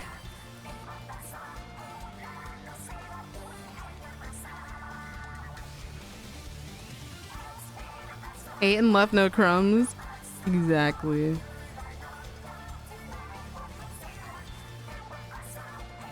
Hide and Seek feels like a Walmart version of Shark Bites. At first you thought that, but it's growing on you a little. Yeah, everyone did say this was kind of like Shark Bites Part 2. Though that's so funny. Walmart version. Oh yeah, like a spy movie. We are infiltrating. Yeah, this is the like regular mission clear, and then oh, thank you for the 3 months, Retro Gamer. True Retro Gamer, thank you. Hi, Shiver. I see you. I see you. They they oh, they really put so much power into Shiver's voice.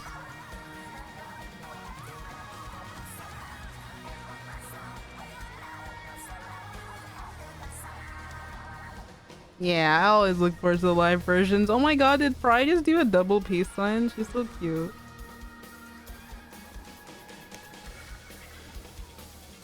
Yeah, you can hear Big Man's vocals a lot clearer in the live versions as well. I think that's super cool.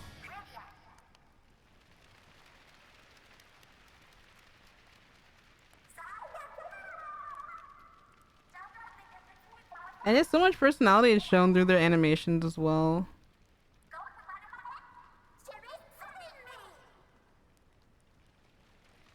They are wrapping it up. And I like how I lost my mind at this part. I didn't... How could I not tell from that drum beat what this was about to be? Because as soon as Callie popped her head around the corner, I was like... No way. We manifested them showing up. They didn't put them on the poster. They really had us in the first half. Like, deep cut only. Like the Tenta Live. Pearl Marina only. Deep cut only. Nope. I was shook. Literally shook off the hook. I like how Fry... Fry is so like... She's having a little baby rage. A little tantrum. She's like so mad that they're dealing with thunder. But Marie's saying we've been in the studio a lot. That makes me raise my eyebrow. Like, hey, are they coming back with an album? It's been so long. In 300 years, please.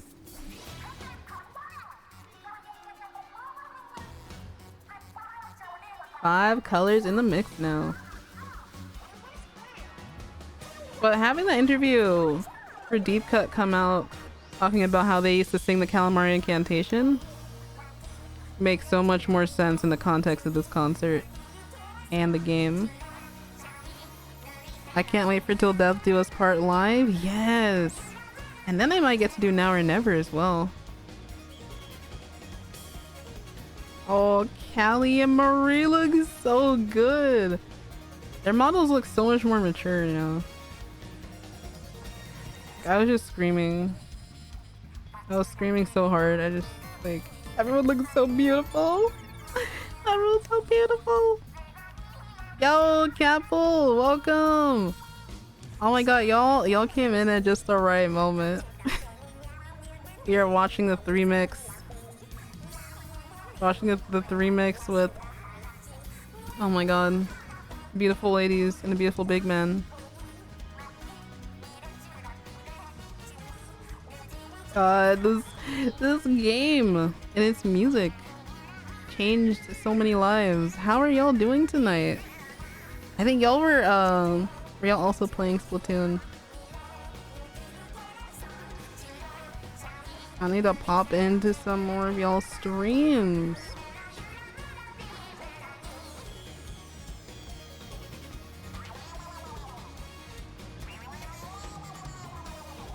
Hey, take care, Duck. Thank you for joining us.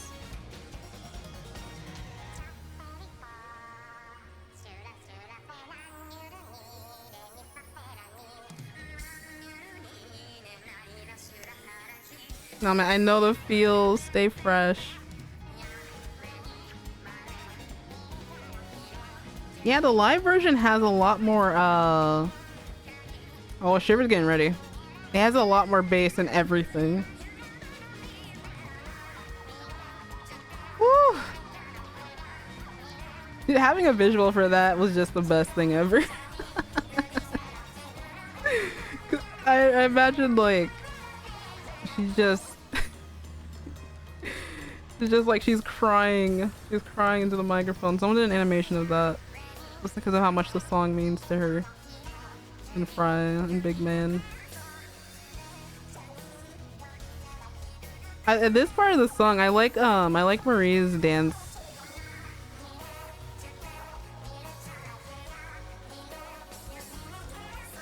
It sounds so like D&B at that part. It's so good.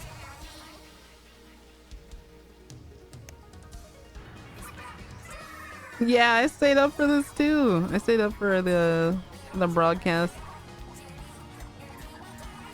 I think that was when this aired, we were doing the locker review stream, so after that stream ended, I only had 2 hours to wait until this came out. Oh, there she go again. There she go again.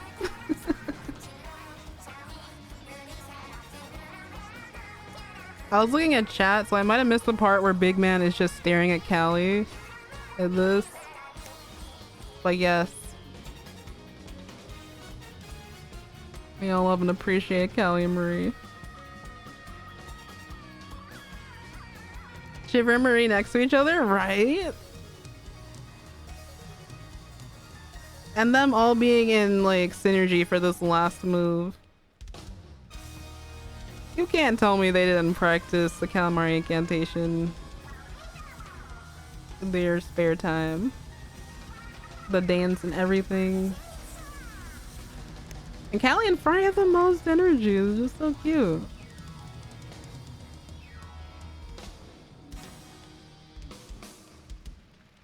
Aww.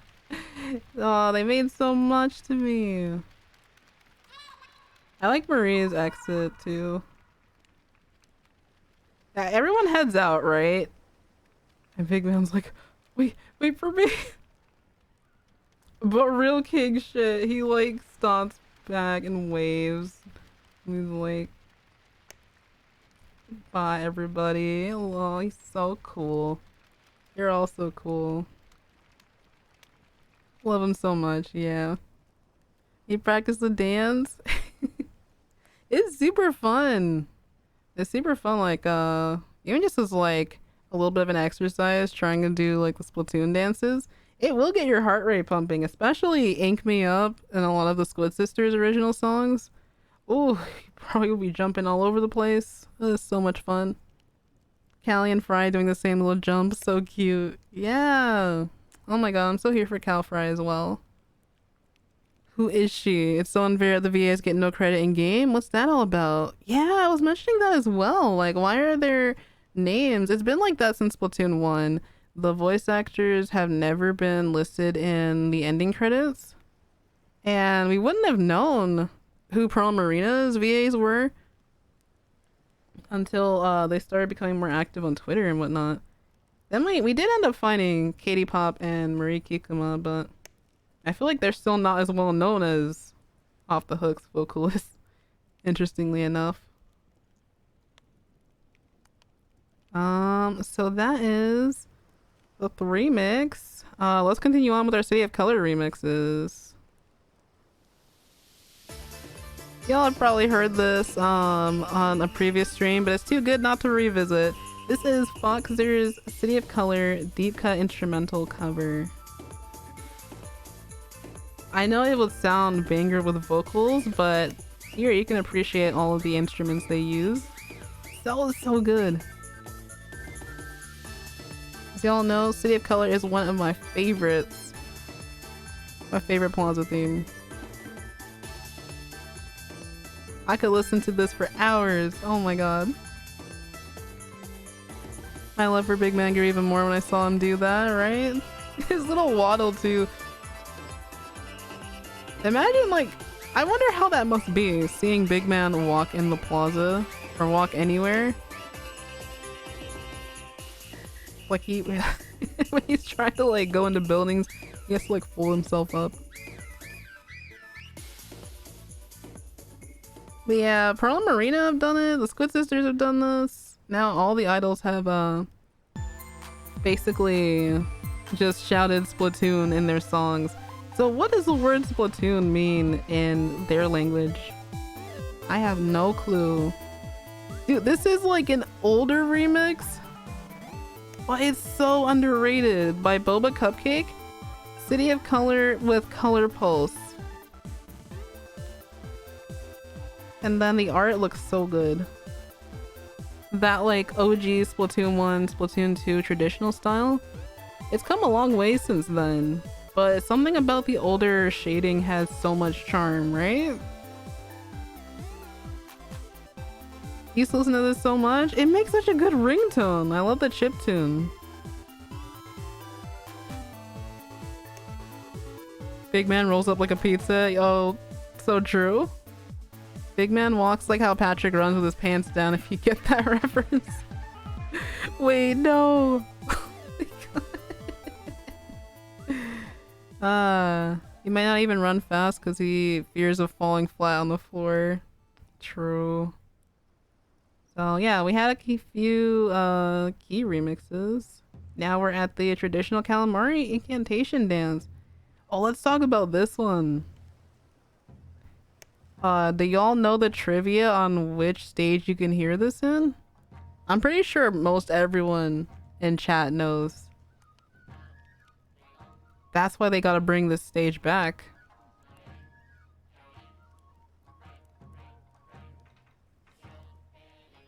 Hey, Azir, hello! You can throw the Squid Sisters to the wolves because they're undefeatable. Ah, I need to play more Frontiers. Hope you're doing good, homie. Skipper Pavilion, yes! I miss it.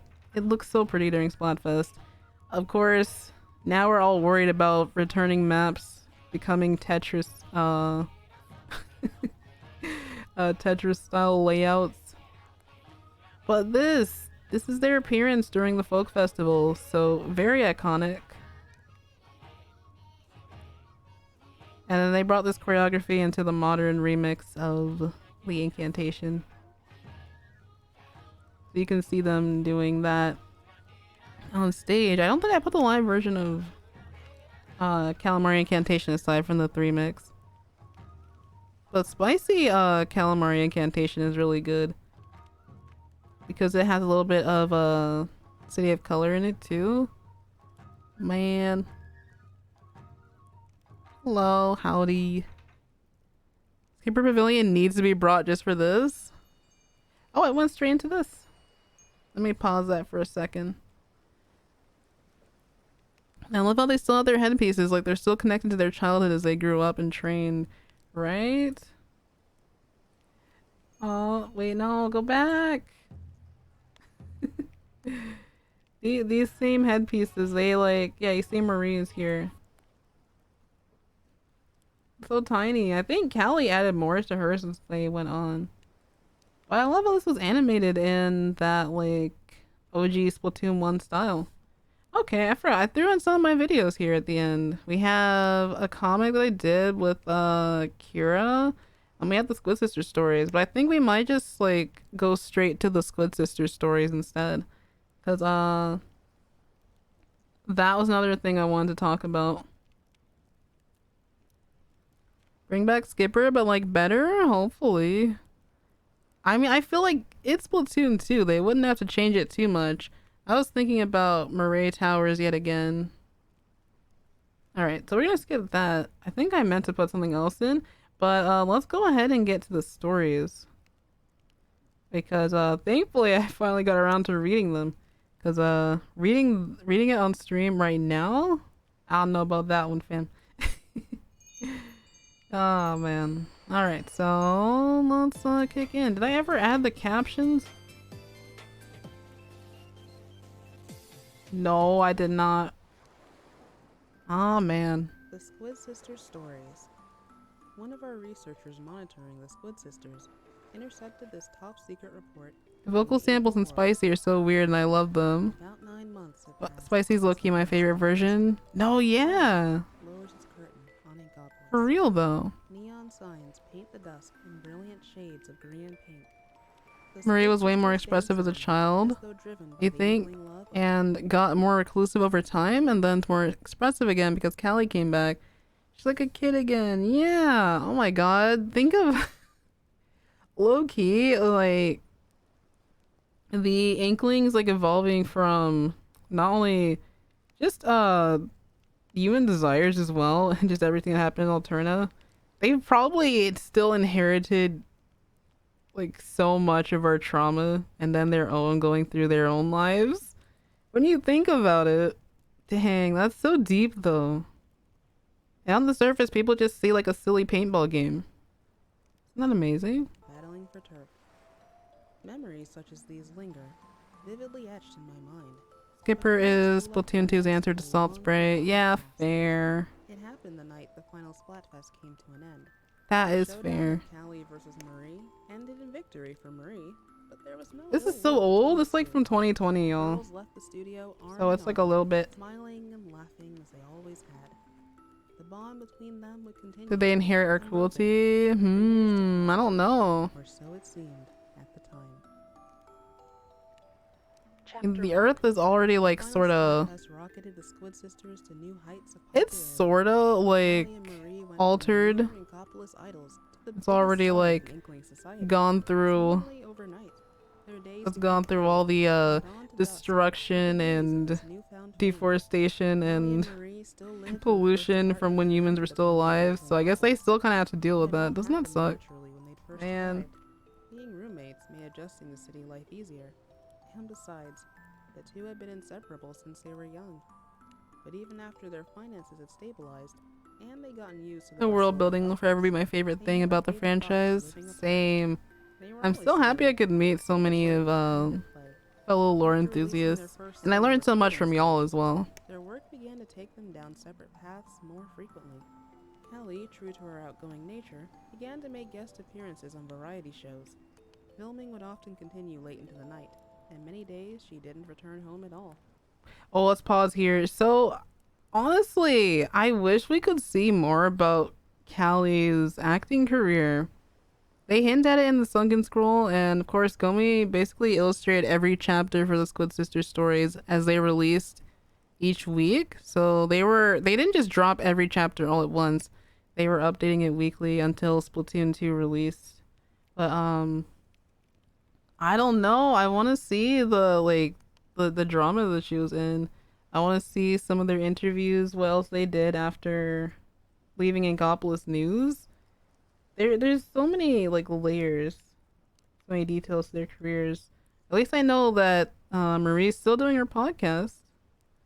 Callie was a guest on there. Marie received critical praise for her recording No. of Tide Goes Out, and became a frequent guest on music shows, in addition to performing live concerts on her own. Up to this point, whether heading out for the day or coming home at night, the two had always been together. Now, though, their different schedules meant they didn't see each other as often. Even on their days off, they spent more and more time apart with each passing day. Chapter 2. Marie was home alone.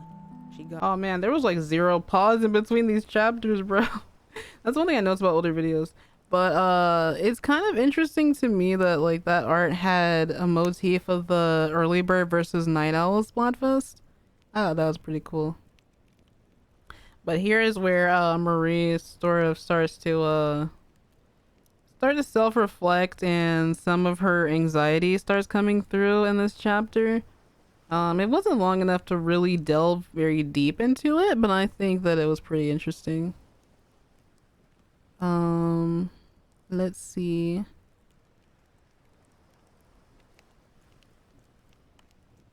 We got we got a Captain 3 redeem. I was trying to figure out what that was.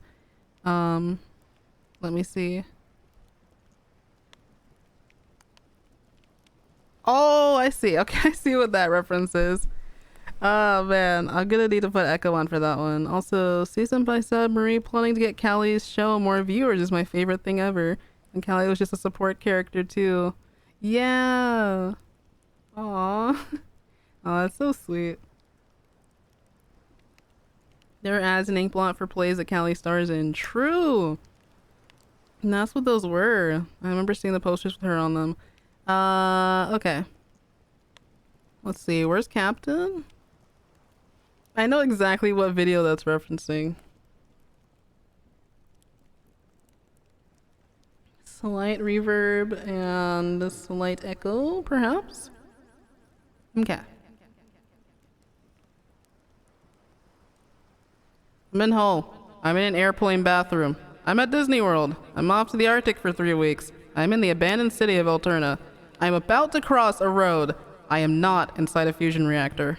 I am squinting into the sun. I am still in the Arctic. I'm on top of the hill. I'm putting myself at the risk of being sued. I'm on my way back from the Arctic. I am under the English Channel. I am back from the Arctic. And I have a cold.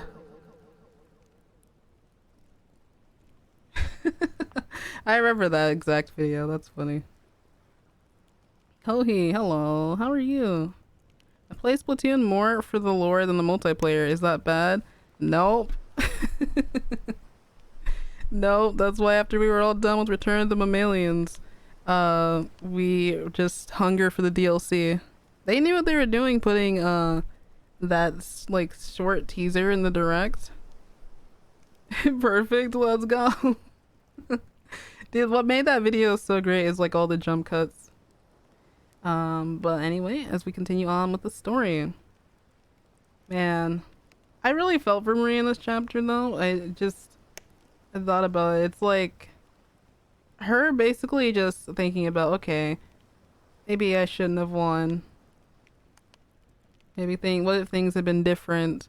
Because they didn't really, the dialogue for Callie Marie when they won, well, when Marie won, so when they won, when Marie won, Callie was about to like give her thank you speech. Hold on. Bro. It takes me to the Squid Sisters stories here. Callie versus Marie. They also have the data for if if Marie didn't win. Oh my god. I think it's still the same, only one line is different. It's so short compared to the long result speech that Pearl and Marina had. Yeah, for all being reassuring and everything. But Marie's just like, thanks for believing in me, Team Marie. And then Callie starts saying, I'd also like to thank Judd, Gramps, and most of all. And then she realized that she didn't win, and I'm like, oh, baby girl. Captain's still in the way. Hold on. Yeah, this is highlighted right there. But then Marie's really sweet. Like, I know people didn't think she had it in her. She's like, thank you, Callie, for being my best friend. And they're like, Squid Sisters forever. And they're like, oh, damn, Splatfest is really over. For us, at least. But then, if Callie had won, yeah, they added a few more lines. Extra lines. And then Callie says, thank you, Marie, for being my best friend. Squid Sisters forever, you still have that. It's so short, though, compared to Pearl and Marina's.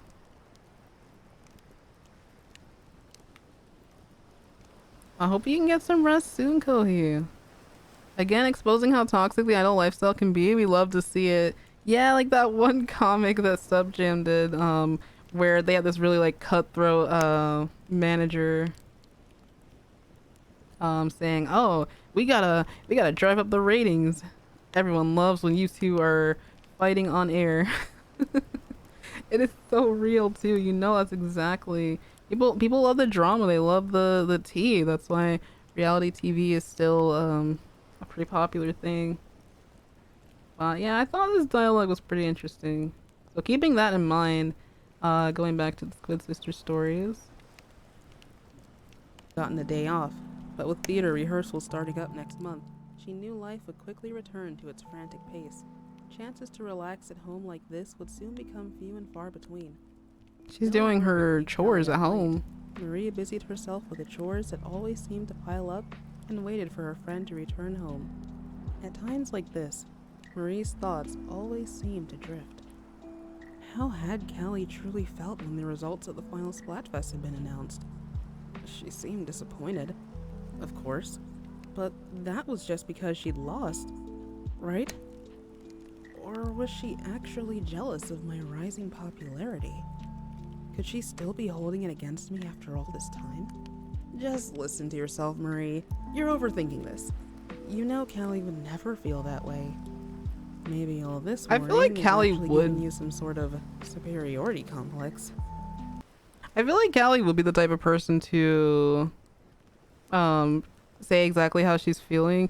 Maria would probably like keep it in because of anxiety up until it like gets to a point where she's like, okay, well, I can't like keep it, you know, bottled up anymore. In a way, I kind of like, I've been like that in the past too, so I know how it feels. But I feel like Callie is the type of person to like always be maybe hyper vigilant about communicating. She just seems that way to me. But Marie like spiraling, oh man, I don't know, that kind of hit different, y'all. The Marie self-loathing. Oh no, it's so sad. I'm glad you can take it easy, Kohi. The life thingy, yeah. Callie probably didn't mind it at all. Marie just overthought. Relatable? Yeah. So relatable, oh my god.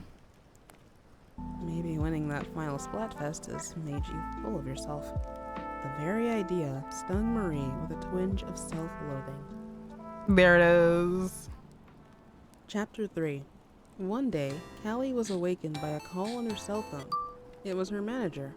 The recording session she had scheduled for the day had been delayed to accommodate a different performer. Callie found herself a bit thrown off by this unexpected break, but was determined to make the most Finally, of it. a less packed schedule. Looking around the apartment, she saw no sign of Marie, which was odd.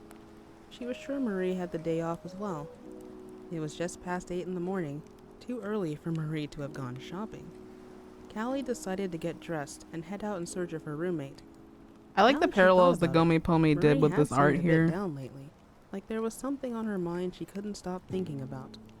Maybe she was just tired from working too hard, or maybe something had happened to upset her. But worrying about her all day won't fix anything.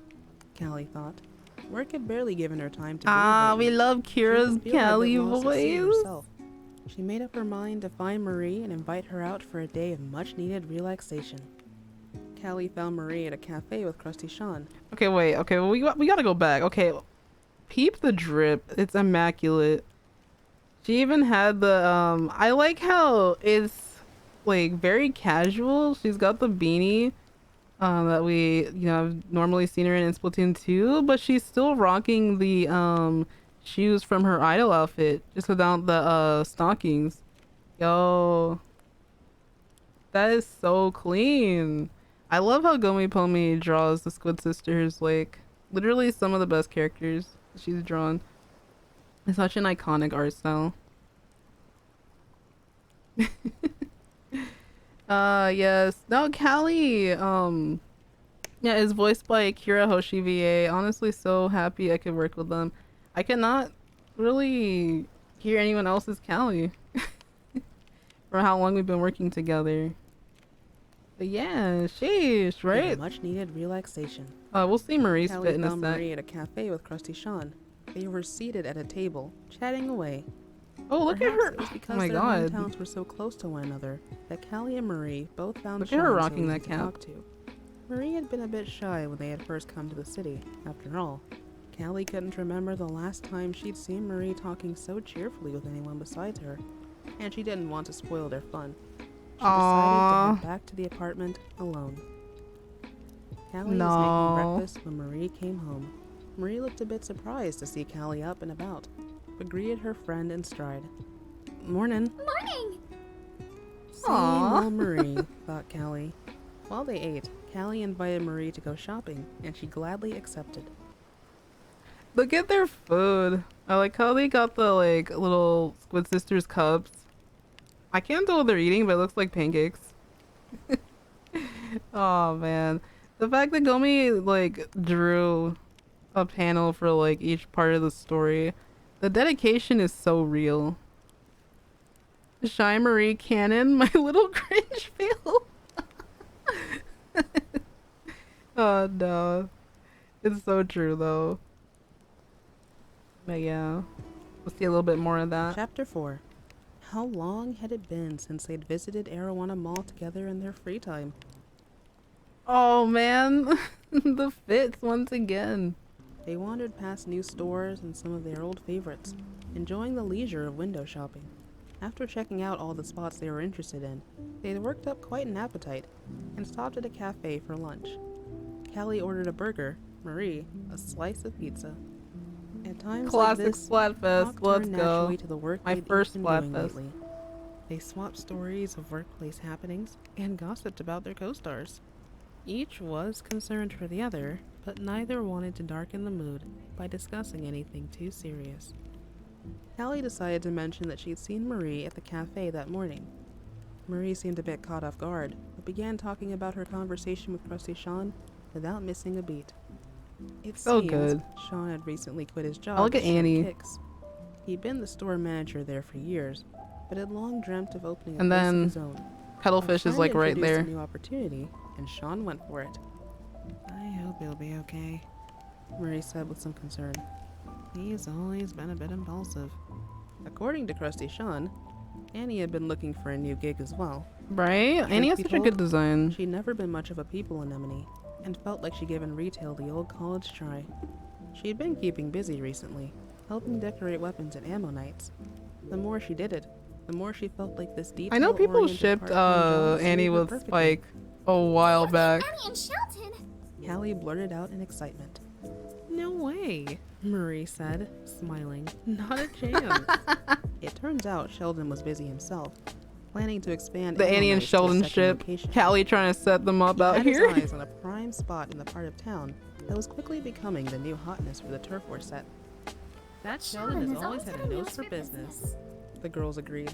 The conversation turned to Captain Cuttlefish, more precisely that neither of them had seen him lately. No, it's so true. He always has had a nose for business because, like, look at him. He's out here in Splatsville. He relocated yet again. It's so true. Shani? Oh my god, Shani is like a ship. Oh my god, the ship name. It was true that their schedules had kept them too busy to pay him a proper visit, but they hadn't seen his head poke out of the usual manhole recently either. There was no real cause for alarm now that the Octarians had gone tame, and thinking that their grandfather gave them a good laugh. Surely the old rascal would turn up sooner or later. They got lost in conversation. Yeah, and when he went to slipped the away. metro. When they noticed the sun beginning to Three. set, Callie and Marie decided to head for home. They remembered just how much fun they always had when they were together. Fun didn't quite do it justice, though. It was more than that. Something special that made their hearts feel full. They felt as though the clouds that had been gathering around them had suddenly blown clear. And that part is so important, right? Because they were starting to reconnect. They were like really starting to, I guess, be on the same wavelength again, since they were so busy. They literally were so busy. They probably just like, yeah, like they weren't talking. They probably just got home and went to sleep, like as you could see like in chapter 2. So for this moment to like be that turning point where everything just suddenly starts going wrong, it just hits. This story was like, with the limited amount of time they had, Chapter 5. they really did a good Marie job, was I'd packing say. clothes into her suitcase. She was getting ready for a trip home to Callie Marie. Ooh, Harmony and Annie The as trip a had come ship? about somewhat That's suddenly, kinda cute. thanks to finding herself with a Not rare gonna 3 days lie. off in a row. Rehearsals for her new show were scheduled to start after this, and she knew she wouldn't have time off again for a while. Her manager suggested some R&R would do her good, and sent her on her way. Marie had invited Callie to join her, but Callie had an appointment she couldn't miss that day. So, Marie decided to head out right away by herself so as not to waste her short vacation.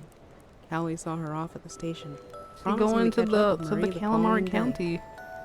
The train to Callie Marie County takes 3.5 hours from Ingopolis. Not an epic journey in the grand scheme of things. Still, without Callie by her Can you side, imagine her in the Marie seat felt next to her, lonely, bro? And the minutes ticked by, interminably. I'm gonna cry, like, oh. Marie hadn't been home in quite some time, and her parents were overjoyed to see her. They sat on the porch together, basking in the sun and whiling the day away as Marie told them all about her latest exploits in Ingopolis. She was reminded just how much she loved the place where she'd grown up. Compared to the hustle and bustle of the city, there might not be much happening, but the flow of time felt different here. It felt right. Marie took in a deep breath of fresh air. Let us see Calamari exhaled, County, please. It and sounds felt her great. worries and Sounds like a cares seaside float town. away.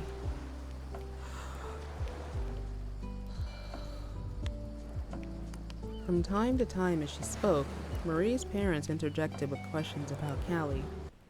Is this what separation anxiety feels like? Yes, it is. No, literally. Literally. Is this so tragic? Yeah. Just knowing how it all unfolds. Each time Marie replied that yes, of course, Callie was doing fine. But with each question, she winced inwardly, as if pricked by an unseen needle. We're both just really busy with our own things, you know? As she struggled to answer her parents' questions in That an art, upbeat though. fashion, she was struck by the realization that she really didn't know how Callie was doing at all. What Callie would be coming the next day, she reminded herself, and one look at her face would quickly dispel these nagging feelings of guilt. Marie went to bed and waited for morning to arrive. Chapter 6. Callie Marie being a The seaside next mountain day village is found peak? Marie waiting I at the would station love for if that was Callie's the truth. arrival. When the train pulled in, though, Callie wasn't on board. I Oh, no. bet she totally overslept again, Marie thought, as she settled in to wait for the next train. Callie was not on the next train, though, nor the one after that, or the one after that. Oh no. Night fell, and there was still no sign of her. Marie called Callie's office and was told that she'd headed straight home from work the previous evening.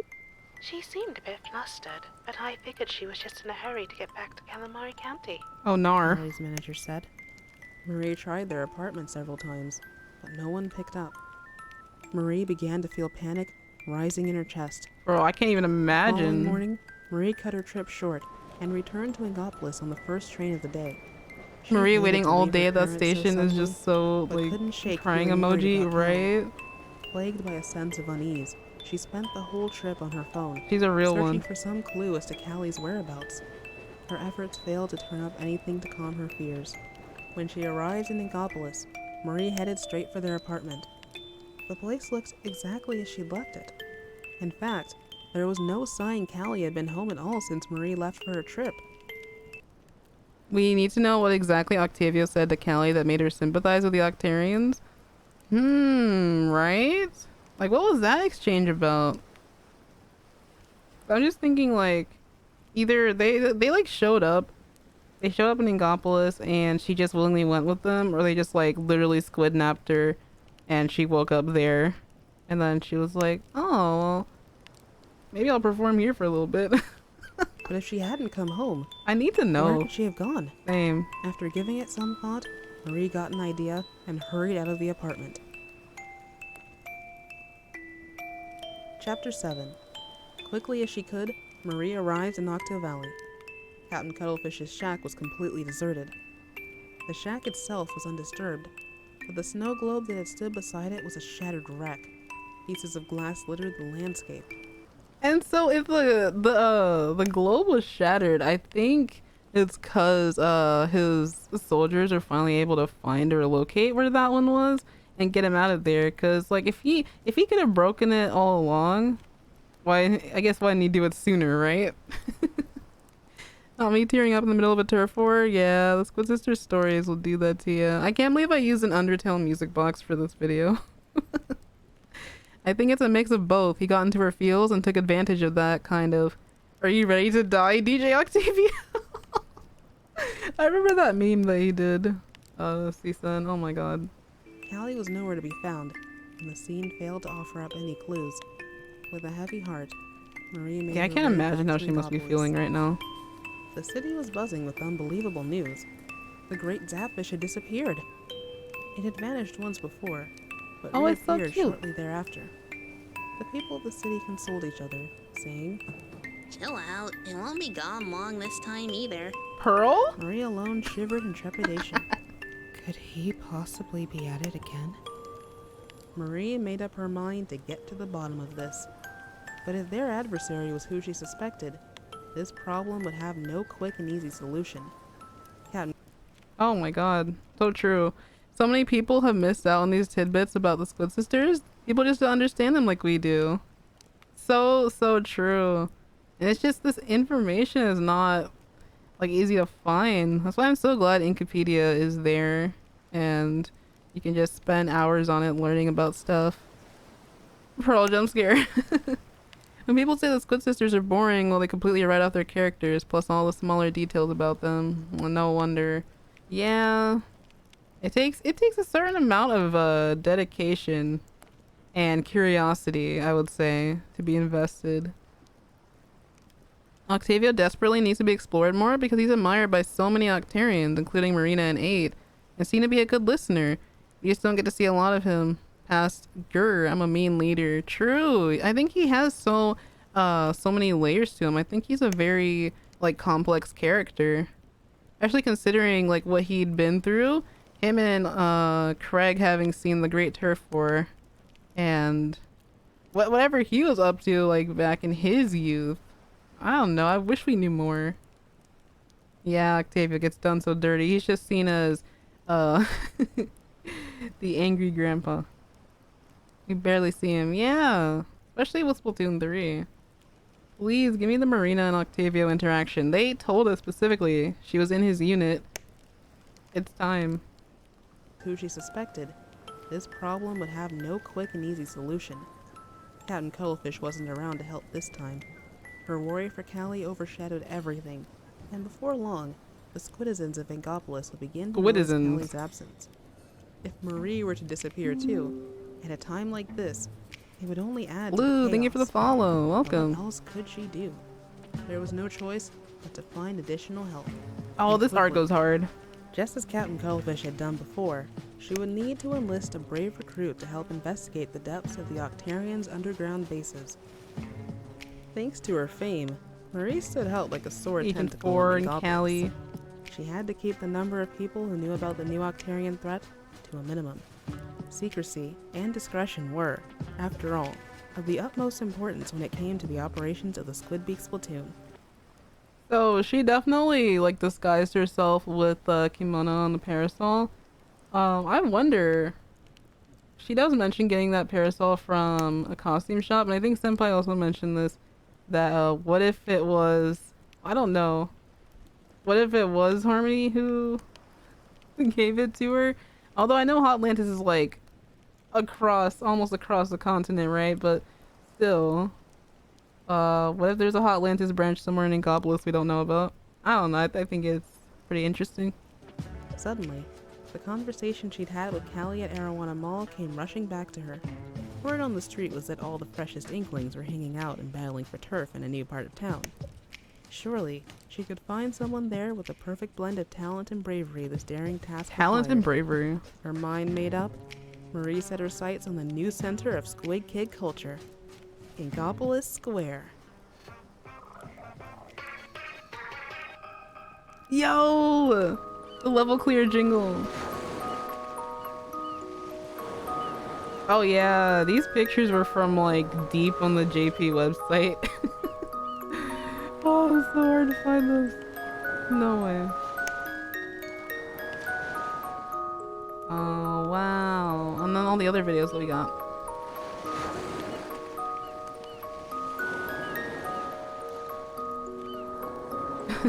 I was looking forward to Cuttlefish and Octavio banter in Return of the Mammalians, but Craig just got captured again while Octavio stopped existing. Same! Like that moment in the beginning in the crater and they're about to like talk to each other. And even after you get through the fight, I was thinking, oh, this is it. Oh, this is it. This is happening. And then nope. It gets cut short. Oh man. Octavio isn't a 1D mustache twirling villain. He wasn't always what he is today. Warring obligations to their people tore them apart. Yeah. He has potential to be like Wind Waker Ganon. That is fair. Marie's favorite band is the Chirpy Chips. Wouldn't be too surprising if Marie met Partico and she got that as a gift. Yeah. That's a nice detail. I think we might see it in here. Also, thank you for the follow, Encoded Cole. Welcome. That was so crying emoji indeed. Yeah. It just went straight into it. So, let's see. The dialogue here, that's what I put in the like in the thumbnail. She's like, oh, hey Agent 4. It's so funny. Let me pause that. It's like, oh, hey Agent 4, it's Callie, remember? I tried to kill you. Did she really say that in JP? I never really looked at hero mode in Splatoon 2 and JP. Only the Splatfest stuff, so I wonder if she said that. Same thing. Sorry about that, but I'm back on the up and up, I promise. Marie has nothing to say about this. But yeah, I miss actually coming down there to Tentacle Outpost to see those two. Like this. And then that's when you get the info from Marie about all of your multiplayer data. And if you click on them, they'll say fun things after that. She specifically used the word kill, not splat. Yeah, wait, senpai. Wait, true. What was up with that? They always usually fill in splat for every... Wait a minute. Wait a minute.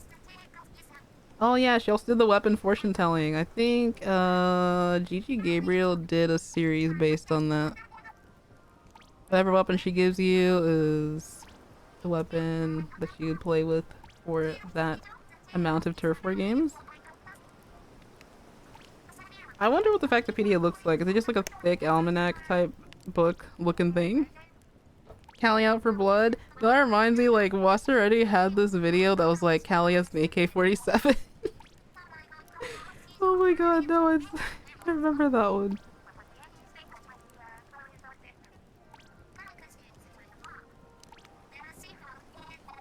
The slot charger is your most used charger. So yeah, they give you a lot of details, so let me see.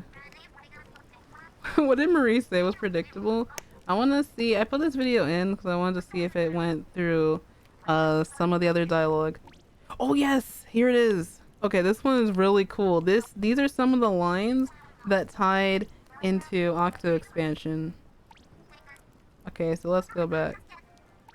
They also talk about your salmon run shifts. He says, Callie, you have more money than you can count.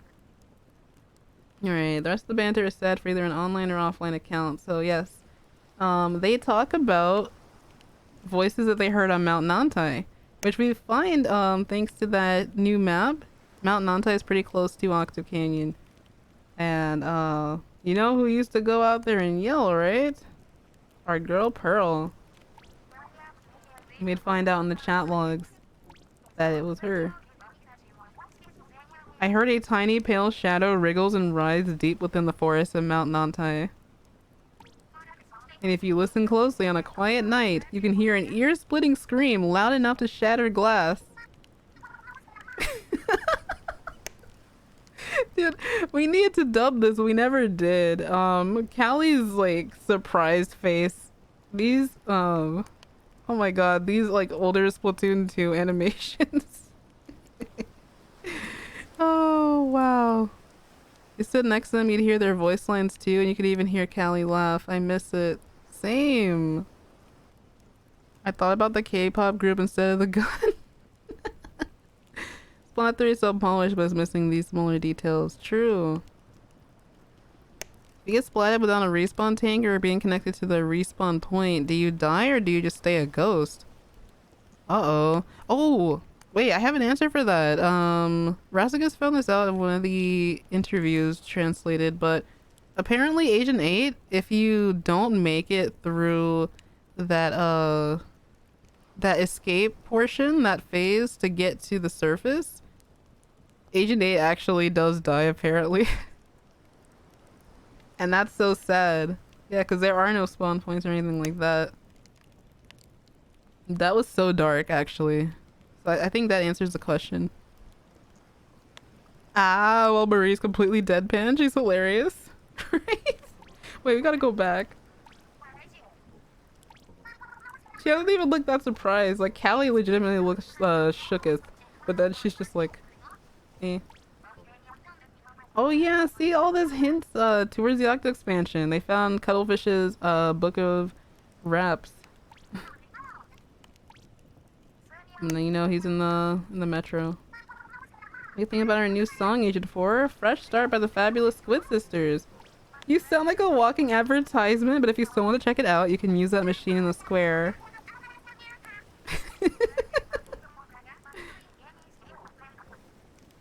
Oh my god, NOA? This is an NOA moment. Certified NOA moment. Why does she say that? Bro, why does she say that? I've never seen this one. I have actually never seen this one, and I thought I clicked on them a lot. Why are you always so chipper all the time? Maybe I should think about getting brainwashed? I think you mean sanitized. Octo expansion wasn't out yet though, so the context. Oh no. Oh no, anyway. Shameless plug-in by the Squid Sisters. Damn, anyways, terrible for that. Unless she's implying the reason why Callie's so peppy is because she got brainwashed. No, it's not. She's always been like that. Dang, the writers were really just... They did not cook. They did not cook, bro. Oh yeah, this is a line talking about them mistaking the shopkeepers, which do look very similar, the jellies. I know what you're thinking, Agent 4. Why are these two always down here? Don't they have anything better to do? Well, we're not just slacking off down here. I'm doing research for an upcoming movie role. A documentary about laziness. Oh man.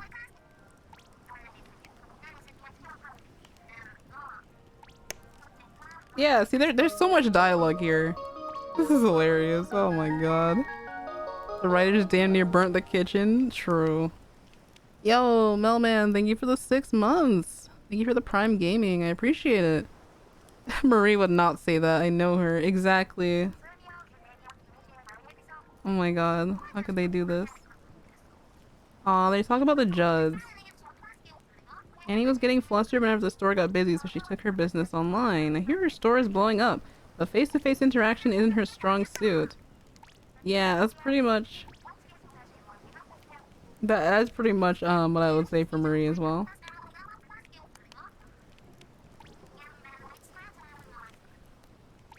Oh, the Octostam's cute. This is all there's so much dialogue. They actually really just gave them so many different things to say when you click on them.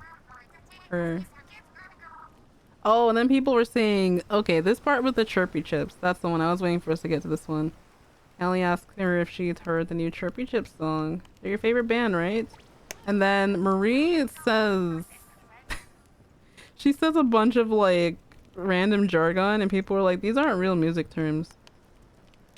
Art pop sensibilities, inverted time signatures, and dissociative lyricism. People were like, what? But she does love Chirpy Chips. I hope that, Marie Harmony interaction, maybe? Shining Victory Beam! Important to do the long E at the end. Yeah, this is like where you could just chill out and talk to the Squid Sisters. In Alterna, they don't say as much as they do here, and I did notice that. I think it would be interesting, like, when you click on Captain, if you click for long enough, an icon based off of whatever customization options that you have show up, and they just say ... because they just really don't want to talk. I knew Marie or Callie would be talking for them, realistically. But, yeah. It's just, there's so much dialogue for them. You can see, we are, like, still 2 minutes in.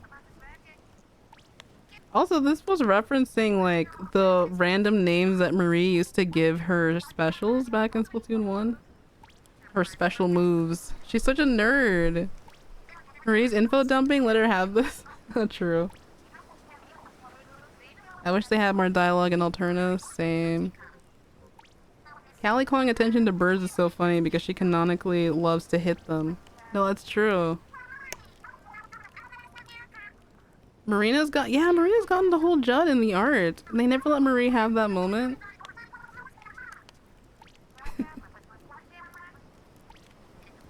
Octolings are pretty cool, aren't they, Marie? Do I smell marine? I smell marine in the chat. Team science, true.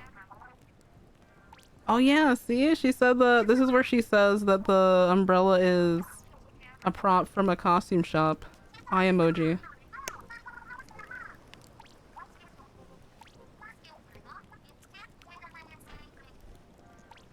Oh yeah, and then this line where Callie mentions that a lot of the fan mail is from Beaker's Depot. That's one of the sectors here in Octo Canyon, so she had the Octolings and Octarians sending her fan mail and gifts because they loved her so much. I bet they miss her. Oh yeah, you've definitely heard that somewhere, Marie. Oh, and this was the dialogue that referenced the IRL concerts. I did a show with Off the Hook the other day and it was off the chain. Off the chain. Off the hook, off the chain. I see what they did there. Bruh, I haven't heard that since like... oh geez, 2009? It was incredible, except for that part where he messed up her set list. Classic Callie. Marie's such a dork. I wonder if she had a secret manga stash hidden somewhere. She probably did. You just heard about Off the Hook the other day? These are not in chronological order. Oh, this one. Or Callie. Yeah, Callie is Agent 1. And Marie is Agent 2, so yeah. I wonder what their old hero gear looks like. Why is there no official art of that? I think there is. Is there? Or am I just like remembering am I remembering the Gomi Pomi fan art as canon? And that's it. That's all of their dialogue. Just wanted to see it condensed in video format instead of doing all the clicking yourself. Aw, man. Okay, so we did sort of get to everything on the list.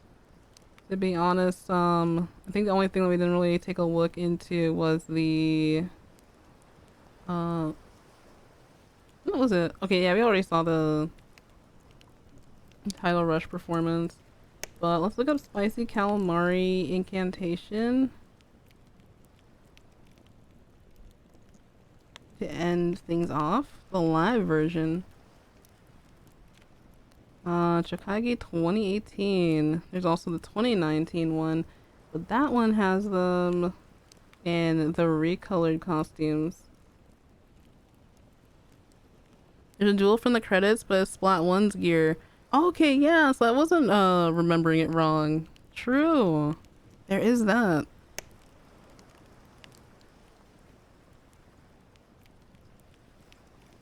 Okay, so let me see. Maybe let's go with this one. Let's see how that looks.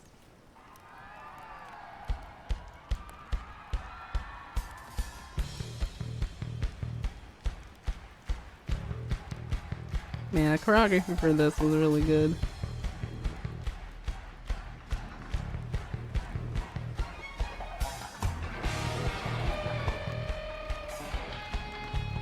And that's just like the flair and personality that the live versions have because of the band's take on everything.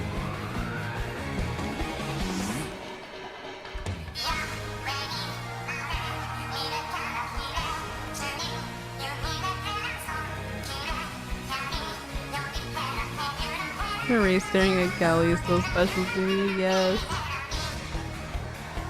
All the ahs and the like scrolling text.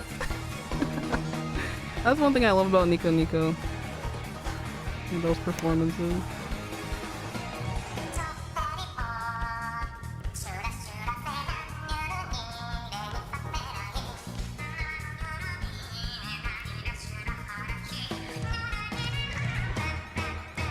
The fact that we got to hear this playing during Final Fest was just such a nice touch.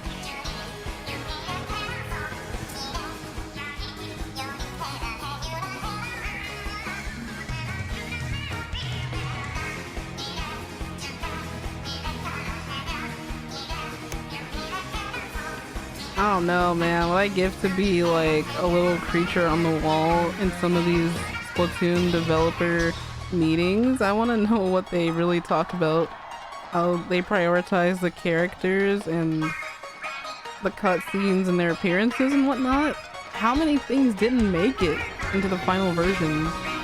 I need to know. A creature on the wall, yes. It's the only way. Yeah, the guitar in this goes so hard. And the keyboard artist as well. Keyboardist? Pianist?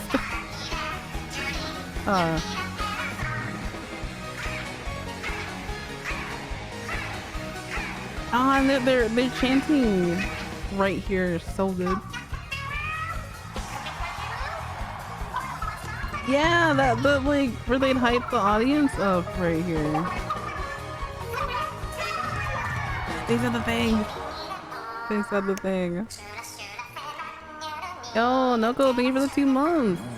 Thank you for the prime. Have a good night, Wastelander. Stay fresh.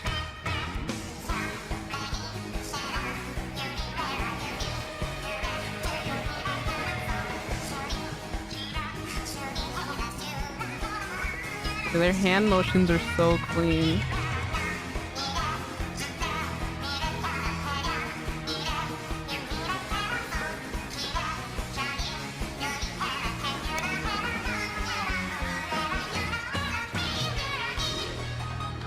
Oh, there it is. Oh, the leitmotif. I love it.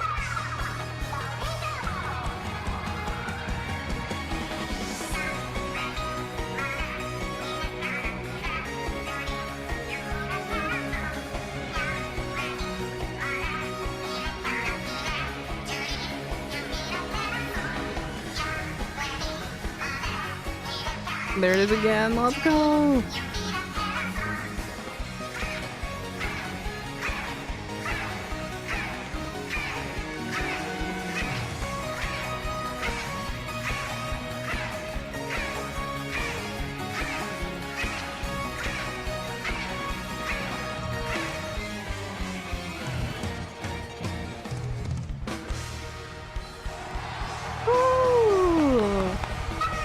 I love their choreography just being so in sync, yet at the same time, it's not like they're just identically doing the same moves.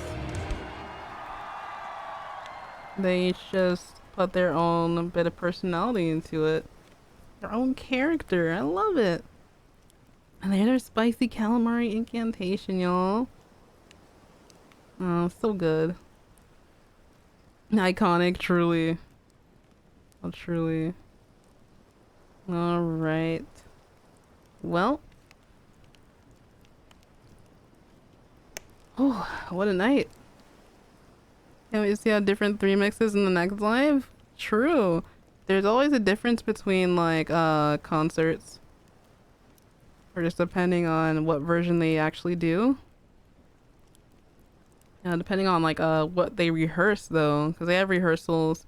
They recorded that first one for Deep Cut, but like I said, they still haven't really shown off the vocalist for Big Man Friar Shiver. We still don't know yet. Hopefully we do find out soon. I'd love to know. They better have Octavio? Oh man, will we ever see his octoling form? He's been holding the ZR button down. Or is it the ZL button for too long?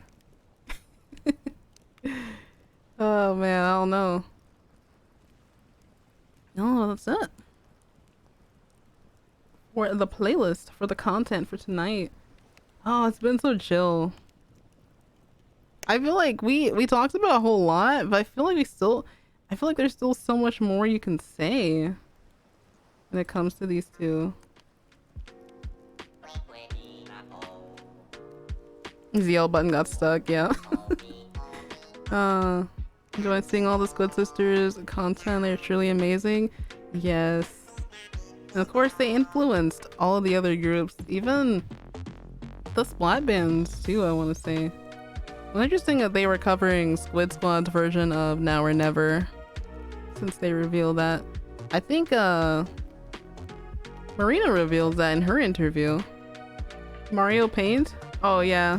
The creative theme, I think I was listening to that recently. Cuttlefish is permanently a squid because he's dehydrated. I wonder if Octavio is too old and has to stay in his octoform, something like that.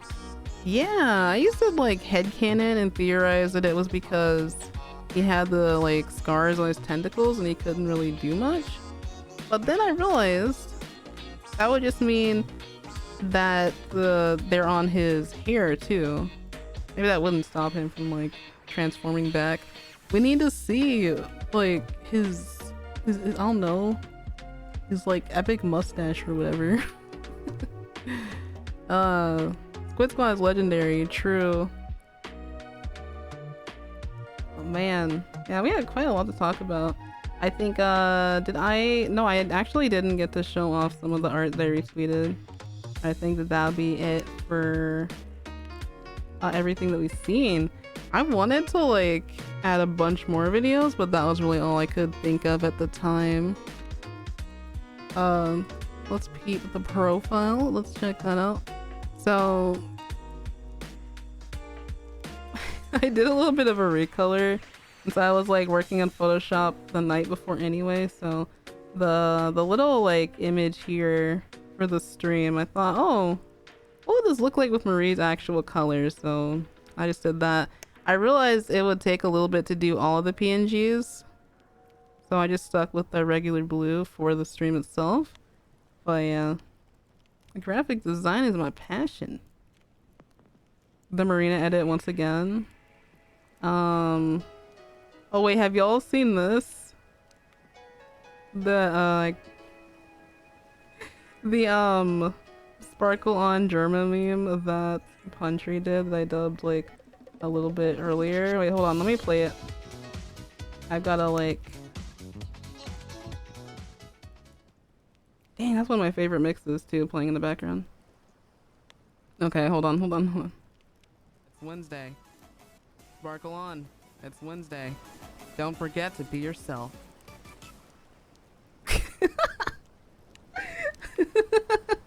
It's so goofy. It's so goofy. I never heard the actual quote, but I always see the meme around everywhere. Hold on, I'll play it for y'all one more time. And I was like, no way, Callie got them to do this. It's an ongoing joke now with Blue Witch that 3 is just forced to do things that look cute. Sparkle on for the others. It's Wednesday. Don't forget to be yourself. I'm sorry, the Alterna like boss clear jingle is what really sends me every single time.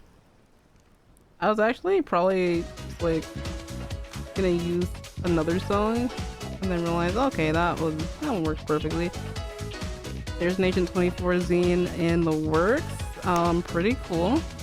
But as far as Squid Sisters art, we got like a few things to see before we're all said and done for the night. This piece here by Katsupi Art, so cool. It's basically the Squid Sisters take on the Chocolate Splatfest. So look at that. The music is kind of loud. Here we go. I have it like really low on my headphones, so I can't tell. But yeah, here is this. Alright, so all the different like candies. You got Judd, little Judd. I don't know, I really love the pop here with like that heart in the background. The colors, the pastels. I don't know. It's definitely giving like aesthetic mid 2000s. It reminds me of like all like cute like Valentine's Day cards I would see in stores growing up. So big shout out to them. I used to read a bunch of these, so if you want to find them, please head over there. Please check them out. We also got I still don't know how to read their username, but M4Y mask with the Splatoon 1 nostalgia. Look at this. I love the contrast with both of the designs on the gray and black sides here, and then just the text. I love aesthetic text so much, but their poses and everything look really, really cool. So that was some Squid Sisters art I saw earlier today. Of course, the meme that I showed y'all. 100 days until Tears of the Kingdom, and not much else. Well, the sick Octo expansion poster by Chiara_Elise.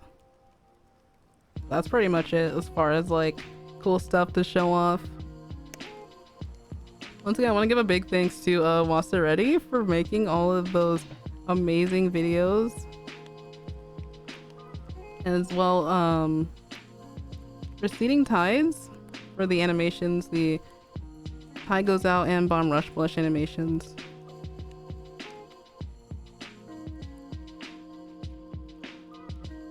Yeah, we're listening to the Video Game Study Lounge once again. So they have a lot of mixes like that. Let me see. Yeah. The Wii U Grooves, that's what this is. But this is so cool. I've been wanting to play Octo Expansion again as well. I guess it's that time of year. Everyone's sort of starting to feel nostalgic and wanting to revisit some of these older titles. I can't believe it's gonna be 5 years this year. Octo Expansion 5 years old. Splatoon 1 8 years old. I think Splatoon 2 6 years old. Oh my, bro. Well, Splatoon 3's first anniversary is definitely gonna pop off in the artist community for sure. Can't wait to see how that goes down. Big thank you to everyone who subscribed this stream. Thank you to everyone who popped in, no matter how long you were here. Really glad we got to just like nerd out over the Squid Sisters together. Oh man, I really noticed that we were just lamenting over the potential that they have for future stories. I'm really hoping they get their own DLC as well, especially after the Off the Hook one. They needed something like chat logs. At the bare minimum, I would be happy to accept that. If that's what they want to do, to give us that extra story content. But just knowing that most of what we'll really consume is still just fan content. I honestly, what can I say? I feel like some of the fans know these characters better at this point. Oh man. Let's see. As far as other news, here is, I can give y'all a preview for those of y'all who are still here. Saturday's video drop is gonna be a new comic featuring Agent 3 and Agent 8, or our like future captain. You know, it gets real confusing sometimes, but I feel like we know now which Agent 3 we were referring to because of the gear. So on the membership stream, I went ahead and started setting this up and coloring it. I wanted to color the whole comic, but that's a little bit too ambitious, so that's just for the video cover. Yeah, it's so cute. I love the panels that the artist did. At Evan Blacksmith, if you want to see more of their awesome world building, I think the recent comic they dropped is featuring Deep Cut. So big shout out to them as well. Oh, you're in for a treat, Noko. This one's really cute. I think it came out sometime last year, and I'm just now getting to it. Oh man, we have so much to do. I'm gonna be releasing probably 6 more videos until I finish the Let's Play. So yeah, what a busy year it'll be. Never enough time to talk about the Squid Sisters. There's just so much there. Every week I'll make a Squid Sisters DLC tweet so the devs get sick of me and make it. Manifesting it for us. I believe in you, Susan. Aw, man. Looking forward to it. Thank you.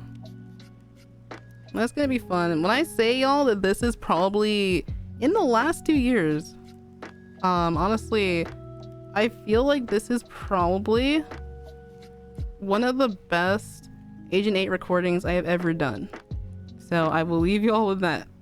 I will leave that as a small little teaser. I'm very proud. So as for tomorrow's stream, let's see. We're drawing. The week is just zooming by, isn't it? Well, we're gonna be drawing on Thursday, and then Saturday, more Splatoon. Getting that catalog filled up. We will try to do some Salmon Run and mix it up. I know I've been scared. I've been scared of losing my rank, but we can do it. That's why I won't play random solo queue. But I believe. 2 more streams for the week and a video. And that's about it. Thank you so much, everybody, for being here. Silly drawing is gonna be fun. Just wait until you see what I have planned.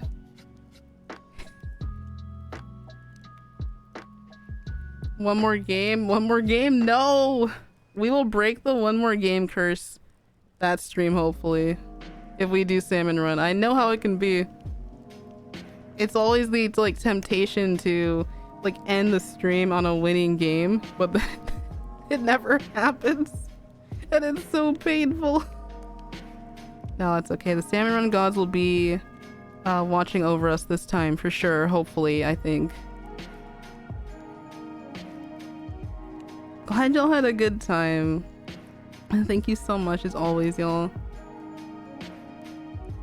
Oh man, I feel like I still have more to say for some reason. But if I think of anything else, I'll probably just let y'all know at the next stream. So, as always, take care of yourselves. Please eat something delicious if you haven't already. Get some good rest. Keep yourself hydrated. Stay fresh, stay off the hook, and I will catch y'all later. Have a good night or rest of your day, everybody.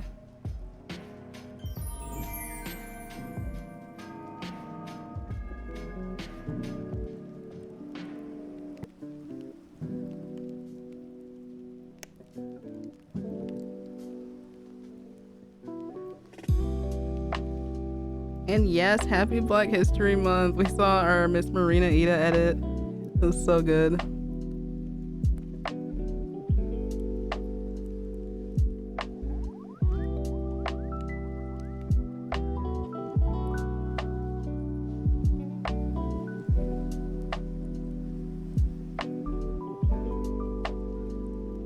One last minute hydrate. I see you. I see you, Azir. Appreciate it.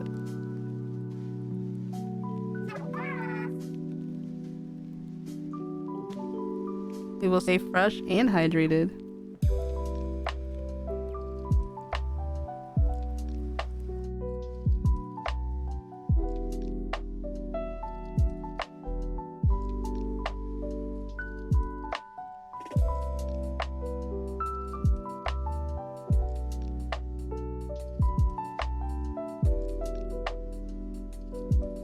Oh, this is your first time seeing the outro? Yeah, it's a brand new one. Probably add even more if I can.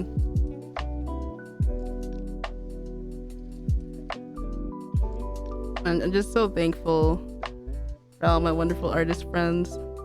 Thankful for you too. Take care, everybody. I'll see y'all next time.